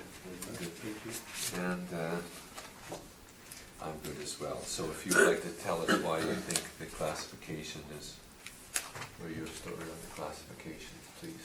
Yeah, I didn't bring any quotes from legislation, et cetera, because we all know that it's a senior's property, and it's not profit. It's automatically giving it a classification of institutional school exempt. Manitoba Housing issues licenses to all other seniors housing to give them a elderly housing permit. They do not issue permits to themselves. We also asked them that they apply with the assessment department to get the classification, and they did not. So in 2018, we had not filed appeals on the classification liability. They did not. The legislation does not require that the classification be granted only if they apply to the assessment department. So if we come in front of the board and the facts are that it is nonprofit and it's seniors and the classification has been appealed, the board should rule on the facts whether it's been appealed or made an application to the assessor or not. And the assessor's position, which we seen before is that it's a Crown corporation, it doesn't have a nonprofit license, et cetera, but it's still nonprofit. It does not distribute profit to an owner. It does not distribute profit. It doesn't get profit from seniors, give it to income and give it to other properties or give it to the government. That doesn't make any sense. And it's a grant in lieu of taxes. But if you see the assessors page 1, liability says grant, and then classification says residential 2. So if it were a commercial property, they would have grant and a commercial class code 60. So the fact it's grant does not prevent it from being residential 2 or commercial or institutional school exempt. That argument doesn't wash. So what they're saying, they're exempt for taxes, but they'll pay grant in lieu of taxes, which would match what they would normally pay. So the normal rules for classification do apply here. Their argument that it's a grant, it's not anything else, it's totally incorrect because they're saying it's residential too. It would be commercial if it would be commercial, and when there's parts of both, it would be both. So this property qualifies for institutional school exempt, and that's what we request. Okay, so for the record, for classification, you're requesting? Classification would be 40S, which is institutional school exempt. Yes, okay, and for liability? Liability is, it's not liable for school taxes. Okay. Once you change the classification, you're in fact changing liability, but legally you kind of have to appeal both. Okay. Okay, we'll see, Mr. Valderrama, do you have any questions or any comments on the classification or liability? Yes, Mr. Chair, I have alluded or mentioned. You've already mentioned the act. Yes, the Act, Section 21, and I have also thrown in the question, and it was answered that the property is owned by Manitoba Housing and Renewal Corporation, which is a Crown corporation. I don't know what else we argued. I mean, we know that it's, he mentioned that it was a seniors complex or being rented by some seniors. However, the Municipal Assessment Act is so clear, Mr. Chair, that it has contemplated that if it is a Crown, it is exempt from taxation, levied by a municipality where the real property or the portion of the real property is owned by or held in trust for by Section I, subsection I is the Crown. And whatever grants in lieu is arranged, it's just a matter of calculation on that one, but they are exempt from property or taxation levied by a municipality, and that's the main thing here, the main argument from our side, which is Section 21. If you qualify in one section, you're qualified there. You cannot have, for example, in this case, a Crown corporation being qualified under Section 21 and at the same time another section in the Act. Being a senior's home or seniors, some seniors renting in this property. So if you, for example, if you are exempted as a school or as a hospital, you have a provision contemplated in the Act. In this case, Section 21 contemplated that the property is owned by the Crown and is exempt from taxation levied by a municipality. And we have it as a liability of the grant in lieu of taxes. Very good, okay. That's all. Thank you. Mr. Chair. We'll see if Mr. McPherson, any questions on Yes, Mr. Dupont? Mr. Dupont, what section are you relying upon here? I think that's somewhere between. I don't have it in front of me. Would that be 23-1? I believe it's 23-1. Home for the aged and infirm, or a personal care home? I think it's 23-1B, if he is, if I may be correct. 23-1B, is that the one? I don't have in front of me. Do you wanna? Or is it 23-1E that you're asking? Sorry. Yeah, 23-1B. Use a nonprofit organization, charitable organization, or municipality as an elderly person's housing.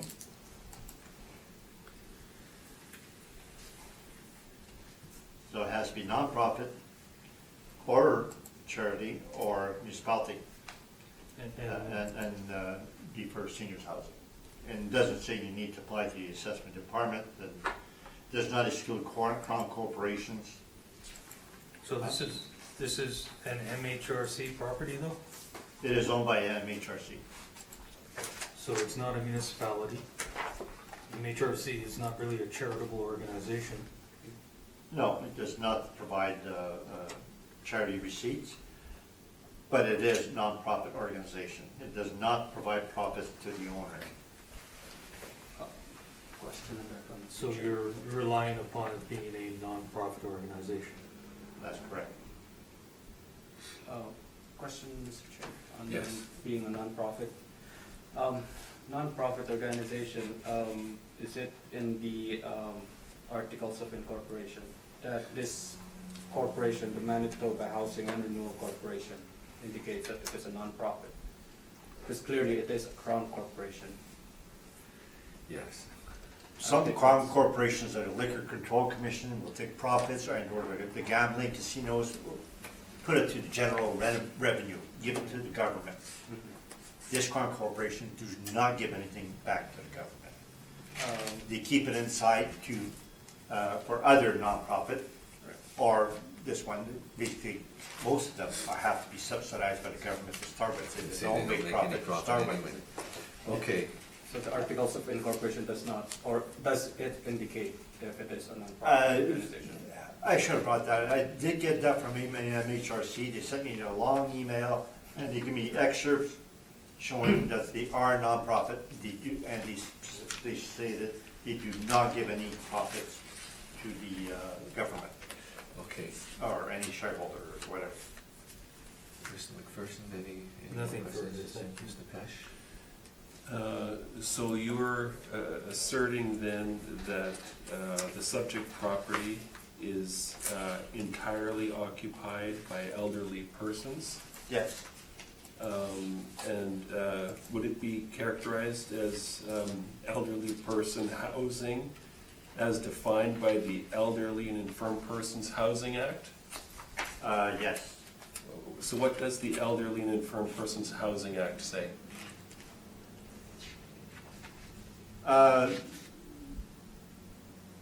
Basically, it says if it's a property for the housing of elderly persons, it doesn't give you much to go by. No, I don't have it here. Okay, that's good. If you don't have Yeah, it, that's good. there's no need for speculation on what Yeah. it is. Now, other properties are not owned by Manitoba Housing.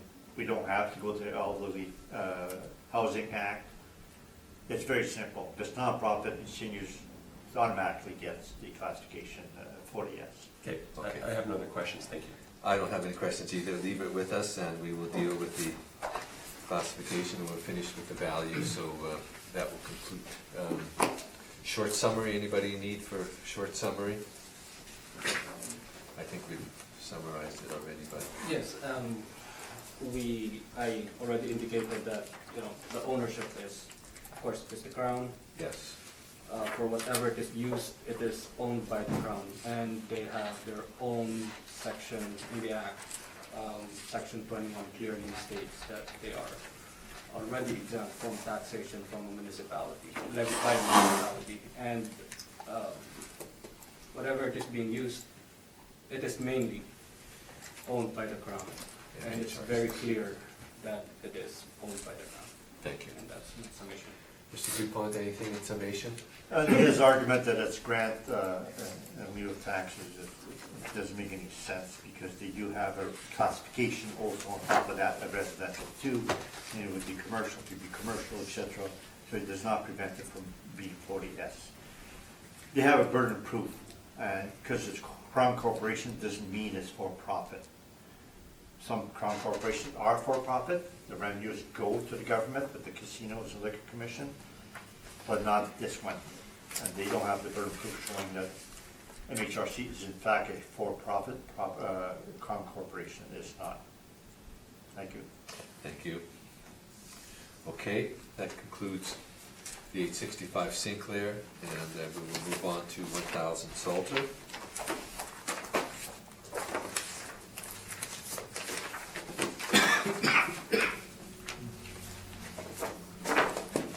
Mr. Valderrama, when you're ready. Thank you, Mr. Chair. Next property is file number 19-2923. Has a roll number 11030199000. It is located at 311 Partridge Avenue. We're dealing with the roll year of 2020. Excuse me, Mr. Chair, sorry. Using reference date of April 1st, 2018. The assessed value is $7,711,000. The use is a residential apartment with one building, 6 stories, an actual and effective year built of 1978, construction class of masonry bearing wall. It has a land area of 45,233 square feet, a planned area of 12,394 square feet, and a total gross floor area of 72,704 square feet. Page 3 are a couple of aerial photos of the subject property. On page 4 are some rent comparables. They are all ranging from $1,041 up to $1,187 average monthly rent per unit. On page 5. What's the average monthly rent They are ranging, the comparable rents for the subject? for the subject is $1,032.19. I think we have different, Yeah, we've got 81607. Sorry, the land areas, everything, it was different than what we have. 1000 Salter? Yeah. Oh, 1000 Salter, sorry, Yeah, 311 the road Partridge. is- Yeah. Okay. Sorry, I got them all mixed up. Yeah. Sorry. Thank you for that. Okay. Okay, let's do that again. Thank you, that's why there's a clarification in there. All right, I thought I was losing my mind. Thank you. thank you, sorry about that. I didn't, I guess Keep my glasses. I switched the two properties in the way they're ordered in my pile here. Too much papers, Mr. Chair. Okay. Okay, thank you for that. Not to worry. Okay, let's correct that one and let's go to file number 19-3957. Is that the correct one? 3069. 3069, Yeah. 1,000 1000 Salter. McGregor, I'm holding. What am I doing? Oh, there you go, because they're both 1,000. 63069, there you go. Yes. I still have the one that was the one withdrawn. Sorry. Okay, 1,000 Salter, let's do that again. Take 3. Okay, it has a file number of 19-3069. Is that the correct file number? Yes. Yes, okay. I guess we're all in sync. It has a roll number 110-302-10000. It is located at 1000 Salter Street, and we're dealing with the roll year of 2020, using reference date of April 1st, 2018. The assessed value is $8,004,000. It is a residential apartment with 2 buildings, 1 premise, and 3 stories. It has an actual and effective year built of 1972.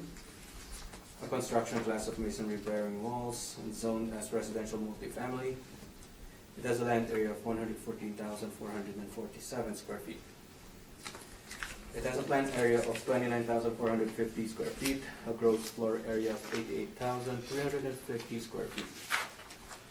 On page 3 are a couple of aerial photos of the subject property. On page 4, you have some rent comparables. They are all ranging from $921 up to $1,280 average monthly rent per unit. On page 5 is the income valuation workup. There are 96 suites with a monthly rent per suite of $816.07. It has a vacancy loss of 3%, an expense ratio of 53.48%, giving it a net operating income of $424,221. Using an overall capitalization rate of 5.3%, the capitalized value is $8,004,170. On pages 7 and 8 are the cap rate charts. On pages 10 to 11 is where the 2017 income and expense information for the subject property is. And that's my presentation, Mr. Chair. Thank you. Finally, we got it right. A good presentation it was. And we'll see if Mr. Dupont has any questions for. I'm totally confused which property, so no question. So I should confuse you more. No, I'm just kidding. Thank you.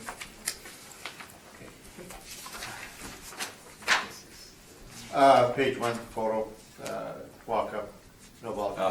Excuse me, but, so you have no questions? Oh, sorry, no questions. We'll see if the panel has questions. Mr. McPherson? I have the same questions. Okay. No, I don't know what we're talking about. Mr. Pesh? I have none. I have a question. Yes, sir. For the record, the assessment department does not, or the model does not add anything special to the cap rate because it's a MHRC property.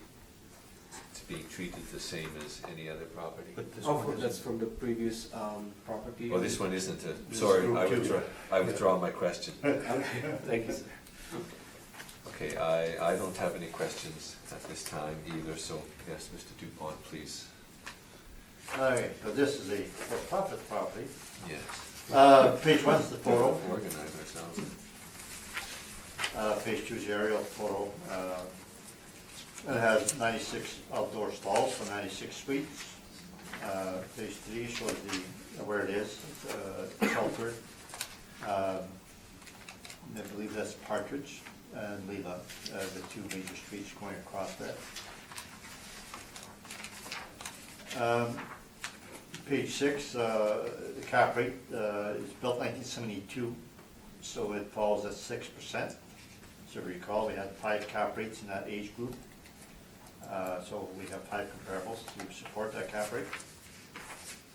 Page 7, I don't want to belabor the point, but we have higher rents than the assessor line 13. We're slightly higher, 918 versus the assessor 911.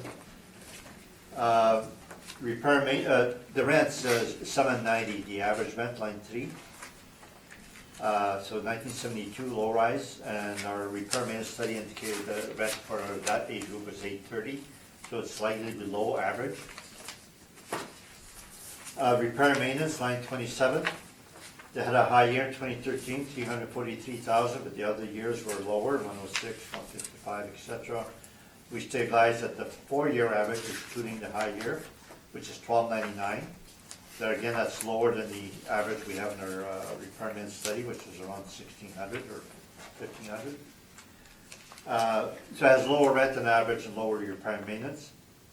So line 33, we have higher NOI than the assessor.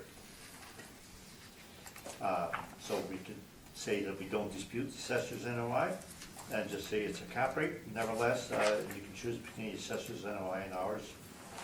We're asking for 6% cap rate versus the assessor 5.3 based on our cap rate study. Property is fairly normal, below average rent, below average repair maintenance. I believe that supports the cap rate 6%. Thank you. Thank you. Mr. Valderrama has any questions? Mr. None, Dupont? Mr. Chair. Thank you. Questions?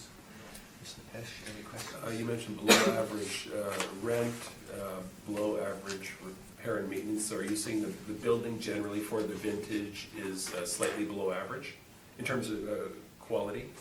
The repair and maintenance average for low-rise 1960s, 79, we have 1646 actual and 1484 stabilized. And this one's 1299 that we stabilized that. Yeah. So for that vintage, it's lower than normal rent and lower than normal vacancy. Vacancy requirements, and it matches. It matches what we're saying. Okay. So with the higher requirements, it could get higher rent, but at that level, the requirements, that's the level rent matches. Okay, thank you. No other questions? Mr. McPherson? None, thank you. And your cap rate comes from your study. Remember, You no went premium for- given on this property for any reason. Okay, thank you, that's all my questions. And any summation, Mr. Valderrama, anything you'd like to add? None, Mr. Chair, thank you. Thank you. Mr. Dupont, anything you'd like to add? No, thanks. Thank you. That will take us to 311 Partridge Avenue, item number 6 on the docket.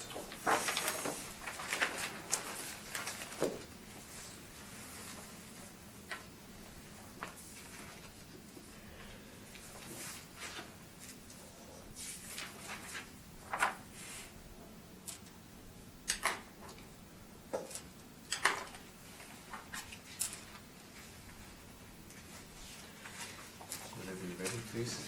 Thank you, Mr. Chair. Next property has a file number of 19-2923. It has a roll number of 1103-0199-000. It is located at 311 Partridge Avenue. We're dealing with the roll year of 2020, using reference date of April 1st, 2018. The assessed value is $7,711,000. The property is used as a residential apartment with one building, one premise, 6 stories, an actual and effective year built of 1978. The construction class is masonry bearing walls. It has a land area of 45,232 square feet, a plan area of 12,394 square feet, a gross floor area of 72,704 square feet. On page 3 are a couple of aerial photos for the subject property. On page 4 are some rent comparables. They are ranging from $1,041 up to $1,187 average monthly rent per unit. And on page 5 is the income valuation. The property has 60 suites with monthly rent per suite of $1,032.19. It has a vacancy loss of 3%, an expense ratio of 46.52%, giving it a net operating income of $385,528. Applying the overall capitalization rate of 5%, the capitalized value is $7,710,560. Pages 7 and 8 are the capitalization rate charts. And on pages 10 to 11, we have the 2017 income and expense information for the subject property. And that's my presentation, Mr. Chair. Thank you.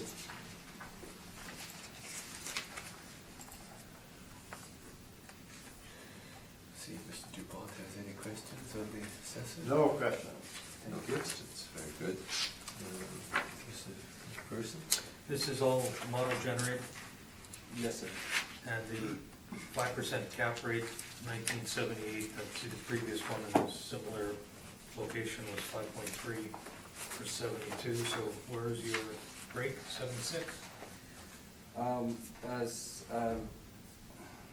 the variables that determine the cap rate, again, are ages, location, and size. I think this one has a smaller size compared to 5.3, Okay. which So it affected it by a little bit. So it may have been size as well as age that. Size, age, yes, correct. Thank you, Mr. Chair. Thank you. Just to follow on that, when it takes into consideration size, we've seen apartments that have had many bachelors, and then this has no bachelors. Is that taken into consideration? The way I understand it is, it's more on the suite count and the gross floor area Okay. in terms of the size. The suite mix might come into play in terms of average monthly rent per suite. Okay. May pull it up, pull it down, depending on the suite mix. Right, good. Thanks, another question. Thank you, sir. Is this a good suite mix, 24 one bedroom, 36 two bedrooms? Is that a nice suite mix? It's suitable for a young family, a couple, and looking at the area here, looks like it's a suitable suite mix. Do you know how many parking stalls? Do they have a parking stall for every suite? Yes, that one. It did register again. Just gonna look at the aerial photos and shoot a little bit on that. There are quite a few on the side of page 3, the bottom or the top picture. There's a few on the side and at the back of the property. We show 69 parking for 60 suite. Okay, There you go. very good. Thank you. Thank you. That's all my questions. Thank you, Mr. Chair. Mr. Dupont, if you would like to lead us through your information. Page 1, photo of the property. So it's 6 stories, so it's a mid-rise. Anything over 5 stories considered to be a high-rise, but it barely does it. Shows the exterior is, top floors is, I believe that's the concrete block. Aerial photo, page 2 and page 3 shows where it is, so it's in the part just near Salter.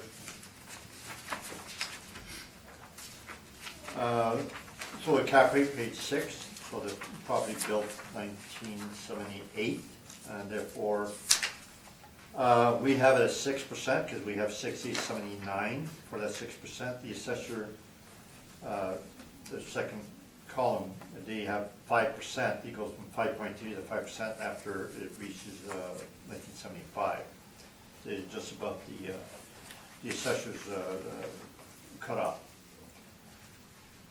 Page 7, we have the repair and maintenance that we got from the financials, the general ledgers we have in the appendix. Other CapEx, we have 2016, 2017, 3 items there. We'll show that to you. The flooring is $335 per suite, so it's below the maximum, which we allowed. The appliance is $95 per suite, below the maximum, which allowed. And painting is $133, below the maximum. And the cupboards is only $79, much below the maximum. So the total repair and maintenance is $1820 per suite. Actual after removing the CapEx, and we stabilize that at that level also.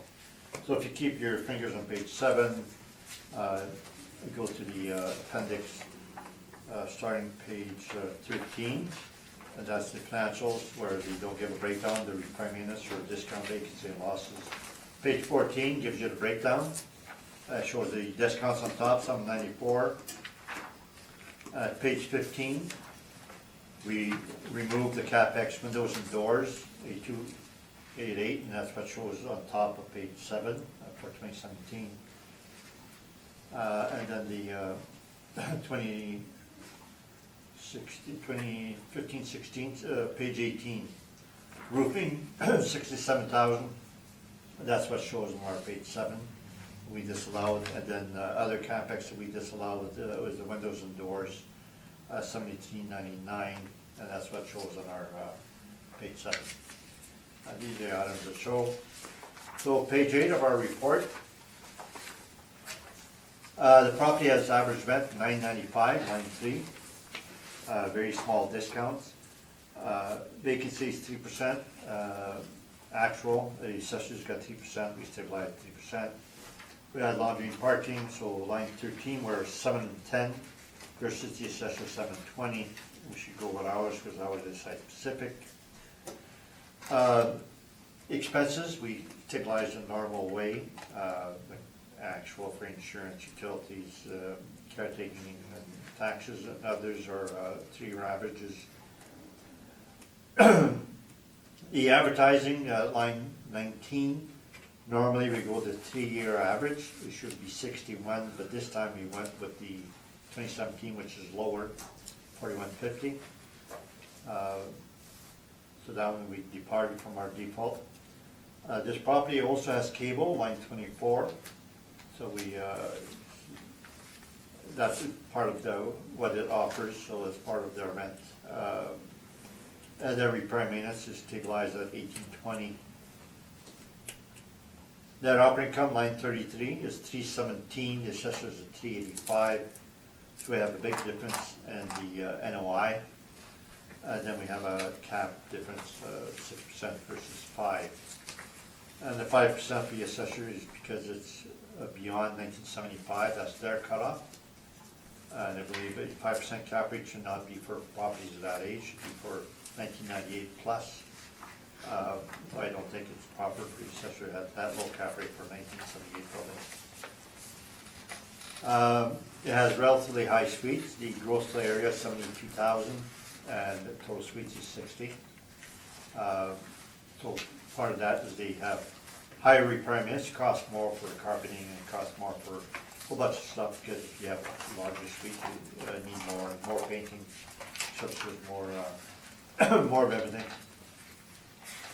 And the rents, we use actual rents, so the large suites are reflected in the rents. So we should go site specific and our cap rate, and that's my report, thank you. Thank you.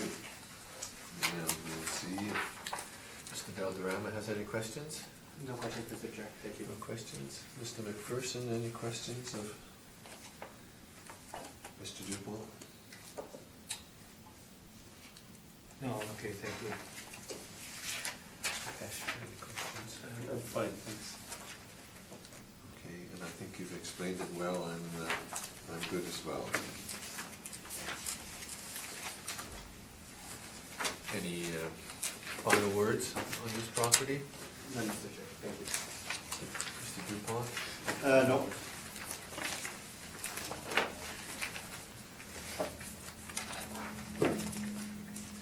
That would take us to 2130 Main Street.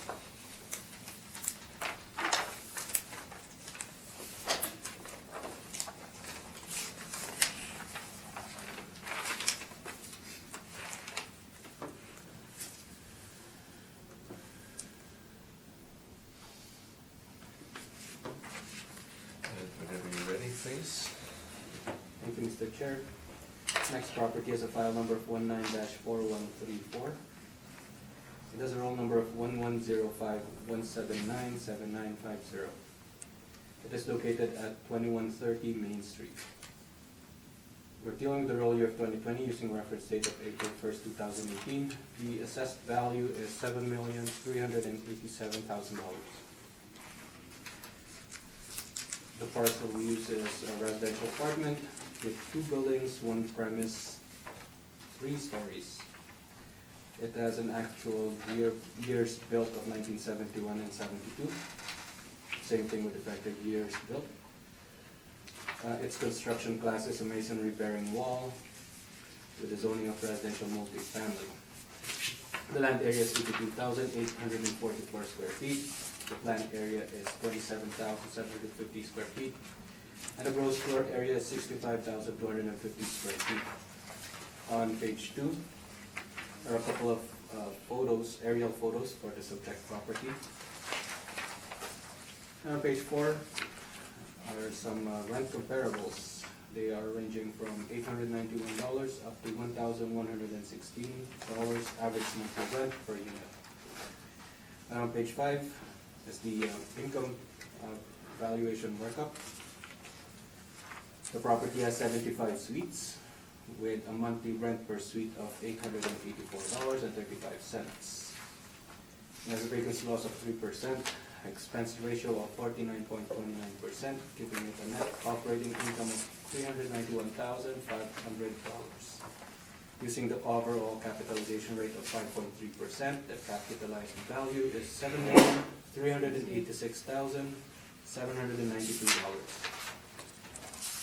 On pages 7 and 8 are the capitalization rate charts. On pages 10 to 13 is where the 2017 income and expense information for the subject property is. That's my presentation, Mr. Chair. Thank you. Mr. Dupont, any No questions? Any questions? Thank you. Mr. McPherson, any questions? Model generate, Yes, they're all marked. Thank you. thank you. Mr. Pesh, any questions?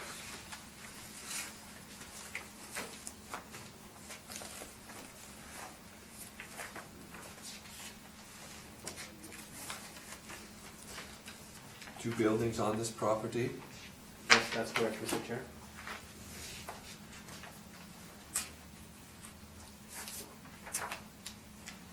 The rents are interchangeable between the 75 is for both. We don't know, it doesn't matter which suites are in which building or anything like that. No, it's the average for 2-bedroom and 1-bedroom suites. That's all my questions, thank you. Thank you. Mr. Dupont, if you would like to lead us through your information, please. Page 1, photo, walk-up. No balconies, and it appears below the windows as a window air conditioning. Page 2, aerial photo, so it's one L shape, and the other one is just straight, and the assessor has angle photos, but they look very similar. Page 3 shows the map across from Nolan Park. Your Chief Pegasus Trail. Page 6 is the cap rate. Subject was built 1971 and 1972.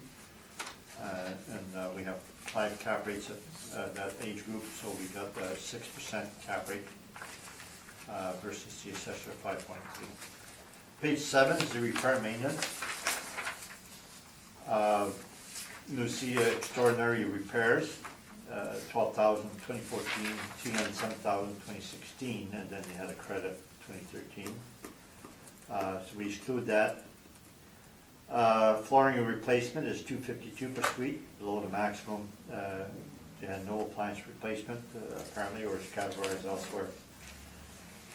In red, we excluded the high plumbing in 2014, and doors and windows, we excluded the high amount in 2017. So the actual R&M in blue is $14.21 per suite, but we stabilized at $13.28, mainly because we stabilized 2 items that were higher than other years, the plumbing and the doors and windows. Now, we can go through the appendix quickly if you want to see some of the items that we excluded. So page 13 is the 2017 statement.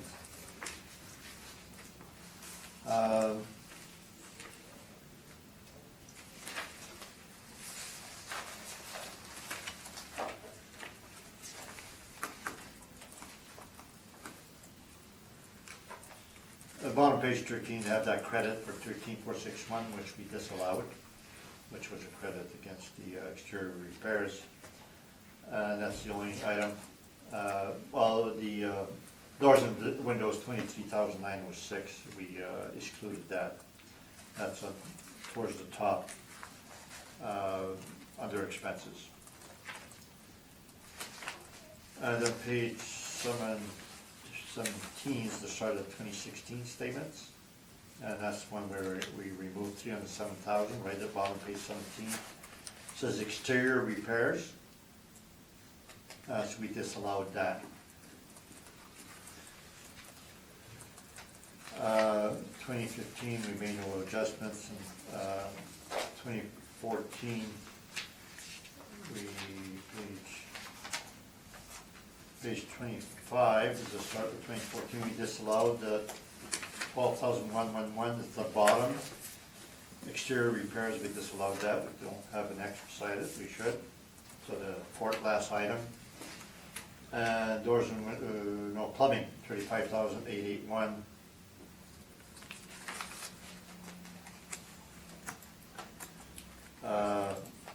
We show above 34,803 and 1,077. That would be your 35,000 in plumbing, which we disallowed. So back to page 8. We show the 5 years, the rent, so they have relatively small discounts, and then the vacancy for the last 3 years, 3.6, 3.8, 4.2. 3-year average is 3.9. We went with the 3-year average, which is less than the actual 2017.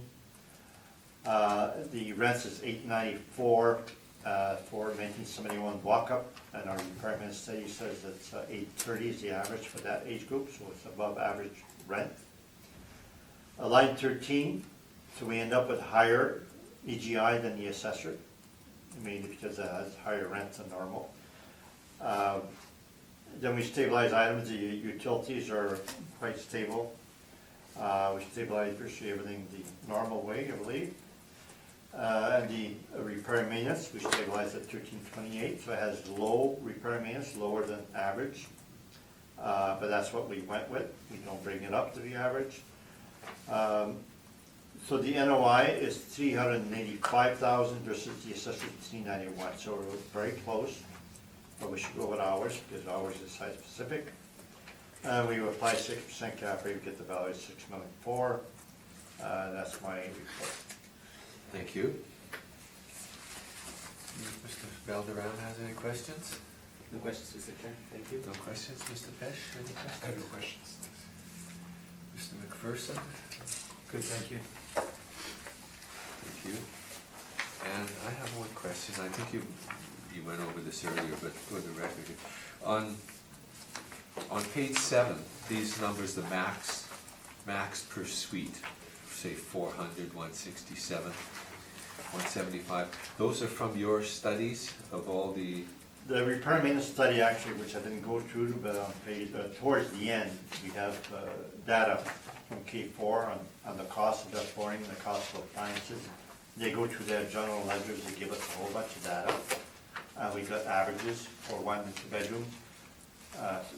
We got cost 1 and 2 bedroom. We assume 50-50 ratio, and so the average cost for carpeting is 4,000, for flooring 4,000. Average cost for appliances was 1,670. We assume 10-year life, and therefore we allow a maximum of 400. So whenever we have a property that's 500-600, we know they're doing more than normal. But this is from your studies of all the information that you... Yeah. So that's part of the studies. We never had maximum before. We kind of, so this is kind of high or non-recurring, but we never had any actual figures. And now this year we got really good figures. So now we can talk about maximums and repair, what an average is, and et cetera. Very good. Thank you. That's all my questions. Any summation? Anything to add, Mr. Valderrama, from this property? No, thank you. I'm good, thank you. Mr. DuBois? No, thank you.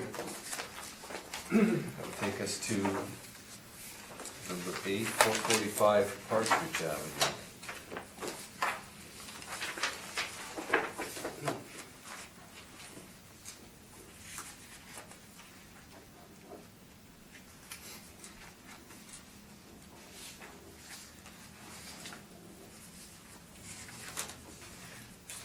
When you're ready, please. Thank you, Mr. Chair. Mass property has a file number of 19-3966. It has a roll number of 110-305-82300. It is located at 445 Partridge Avenue. We're dealing with the roll year of 2020, using reference date of April 1st, 2018.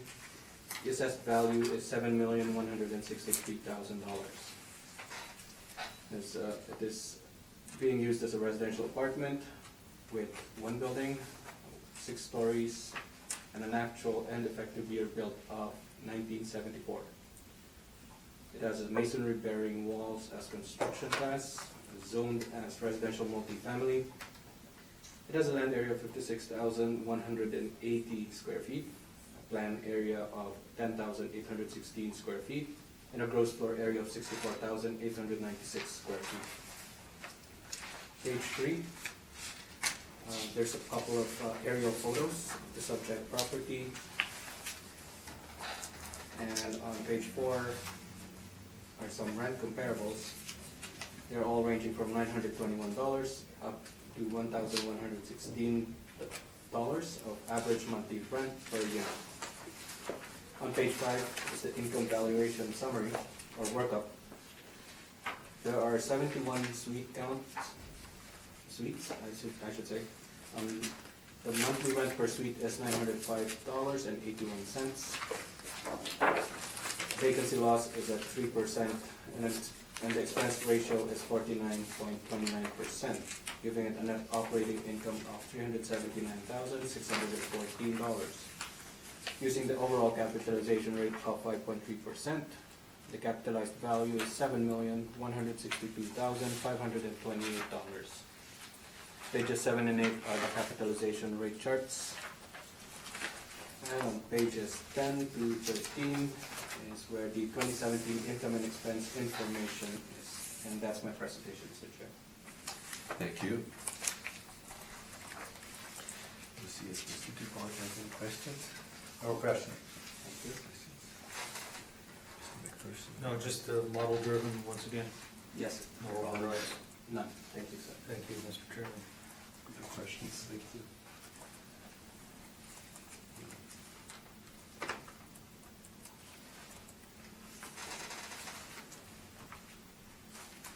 I have no questions either. Thank you.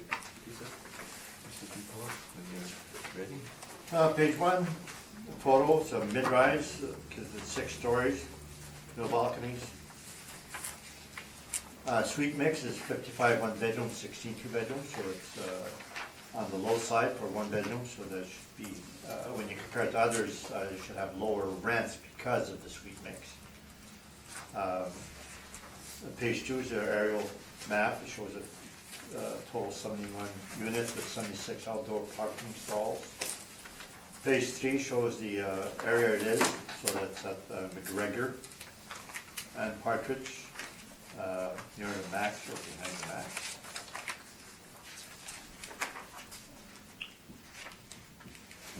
Now, page 6, so this property, built 1974, so therefore it fits at the, on our page 6, at the 6% cap rate, versus the assessor at 5.3. Page 7, the repair and maintenance, and so we've analyzed that, so it's a bit telling that the, if you see extraordinary repairs, 2014, you spent $1.3 million on that property, and that should cause some rent increase in subsequent years, so you'll see that they decreased rents after that, so they qualify for higher rent because of the expense they put in there. So there was very little 2016, 2017 for items that we disallowed. 2015, 2014, and there's 2 years where we disallowed items, and we can see that in the appendix 15 and 14. So page 15 starts at line 21.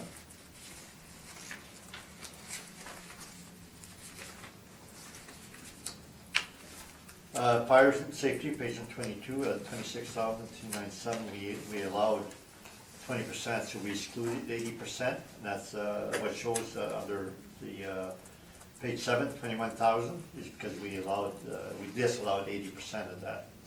And at the bottom, towards the bottom of the page, page 22, they have extraordinary repairs, maintenance, 63,971, that's what shows on top of our page 7. And then the 2014, page 26, it shows 1291 there, and on page 25 at 20,000, and we add the two together, we get the 1211. There's no breakdown for that extraordinary repairs, it's just $1.3 million. We did phone the owner, talk to the owner, Crystal, about their properties where they show extraordinary repairs, and I asked him, is it possible that some of those items that you have as extraordinary could be normal repair maintenance, like appliances and flooring and other things? And he said, never, you can assume that they're CapEx. So therefore, whenever we see extraordinary repairs with Crystal, we just exclude them. We don't know what they did. But when we stabilize each item, it comes to 1109. Appliance replacement, the actual appliance replacement comes to 12,000. We stabilize 11,008. We apply 95% of that to bring it down to our max at 167. The carpeting is way below max at 87 versus 400 that we have. Page 8. Cedar rents, line 1. If you recall, there was a high CapEx in 2014, and that caused the rents to increase substantially in 2016, from 709 to 988. And the discounts increased dramatically also to 270. So the increase, well, they actually increased some rents in 2015 by 80,000 or so, and so they had high discounts. So then they pushed the rents quite a bit with the discounts they have, and so the line 3, the potential rents is 868. Now the high rises in our repair maintenance study, I believe the rent is index 5 is 990, so they're less than a 990, in part due to the fact that suite mix is mainly towards the 1 bedroom, and also where they are, they don't have balconies, etc. So they have done some renovation in 2014, and that's the rent you're able to get. Line 27, the requirements is quite low at 1109, and the average for a high rise is 1718. So we're $600 less per suite than the average, but that's what it is on a site-specific basis, and that's what we allow. So line 33, our net income is higher than the assessor. We're at 391 versus the assessor 379. It has low R&M, and that's a risk, because if you're buying this property, you should know that it's below average R&M, and that the R&M could increase towards normal level of 1,700. So that is a risk on this property.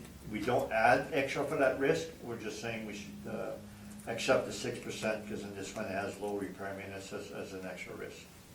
And that's my report. Thank you. Mr. Valderrama, any questions? No questions, Mr. Chair. Thank you. Just a couple, this is the second time you referred to the property as a mid-rise, but you say there's no difference between a low-rise and a high-rise in your study either? The same as the city, they don't differentiate? Oh, on the cap rate, no difference. There's a difference maybe in the rents that you would have, or Right. repair maintenance. But, yeah, no. It's the low end of the totem pole for high rises. I see. So it's, okay, could be a high-rise if it was included in the CBRE or the Colliers. Yes, I believe 6 and everybody up. says 5 stories and up is high rise. 5 and up? No, six and up. 6 and up. Because a lot of older properties, some of up to 5 stories, no elevators, so it usually starts at 6. Yeah. And I know you said that you talked to Crystal about the extraordinary repairs. In 2014, it was like 1.3 million, so would that type of expense, would that maybe increase the effective age of the property? I would say not, because the rents that they has is still below average. Some properties, they increase the rents by $300 and they're 100, 200 above average, then you could say, yeah, it's better for the effective age. But this one, they're still below average, so I don't think it should increase the effective age. Okay. And I guess it would be speculation as to what those extraordinary repairs were they didn't break it out for you? They didn't break it out, so, so their carpeting is very low afterwards, it's only 87, the flooring replacement. So there could be flooring in there, it probably, I would say, could be some structural, but there's likely some sweet upgrades in there. And that would be a reason to raise the rents, which they did in there, so. But if you look, it's 14,000 for flooring replacement that year and 28,000 for appliance replacement that year, so they did a substantial refresh, wouldn't you think? In comparison to other years. 14,000 is not high for carpeting, it's, No, but in comparison to 2013 and 2015 it is. yeah, so it's 71 suite. So 14,000, look out, 14,000 divided by 71. So it's 197 per suite for flooring, which is less than $400 for the normal. If you replace 10% of your suites every year, so it's less than 10%, it's about 5%. So it's still relatively low for flooring. Thank you, Mr. Chair. Thank you. My questions have been answered, thank you. Okay. What is a good suite mix these days? I don't know, most of them tend to be close to the 50%. Some are higher in one than the other, but very few have high 2 bedrooms versus 1 bedroom. It's usually the other way around. I don't have statistics as to what the suite mix is. Our study, actually, we calculated it per room. If I did some calculations, I can give you what the average room. Newer properties, I was told, those built in the 2000s, they tend to go with more 2 bedrooms than 1 bedroom. So the newer ones, the trend is more 2 bedrooms than 1. The bachelors would be very unpopular. Yeah, they're not being built now. Most of these new apartments, 156 new apartments, would have very few bachelors. They really have 1/3 1 bedroom, 2/3 2 bedroom. That's the newer ones built in the 2000s. If I may, Mr. Chair, just to Yes. follow up on that. Go ahead. Would it not be a locational thing as well, as to what would be desirable for a 1 bedroom, 2 bedroom, 3 bedroom mix?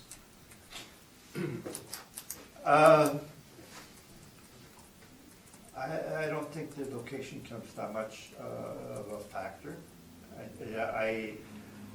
Proximity to a learning institute perhaps, or something like that? Oh, yeah, I guess if you're near university, a 1 bedroom would be better than a 2 bedroom. Yeah. I get to your point. Yeah, actually, I've done some appeals of properties near universities, and they tend to have bachelors in 1 bedroom. Then that's a good suite mix for being near to university. Yes. Right. So could be a locational thing as well.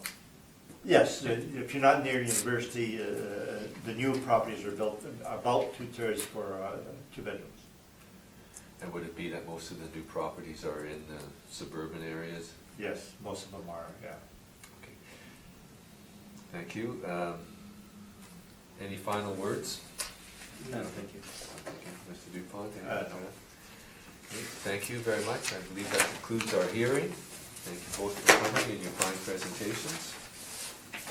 And you'll be hearing from us shortly, from the board. Shortly. I'll take a 5-minute break. Sure. Yeah, it gives me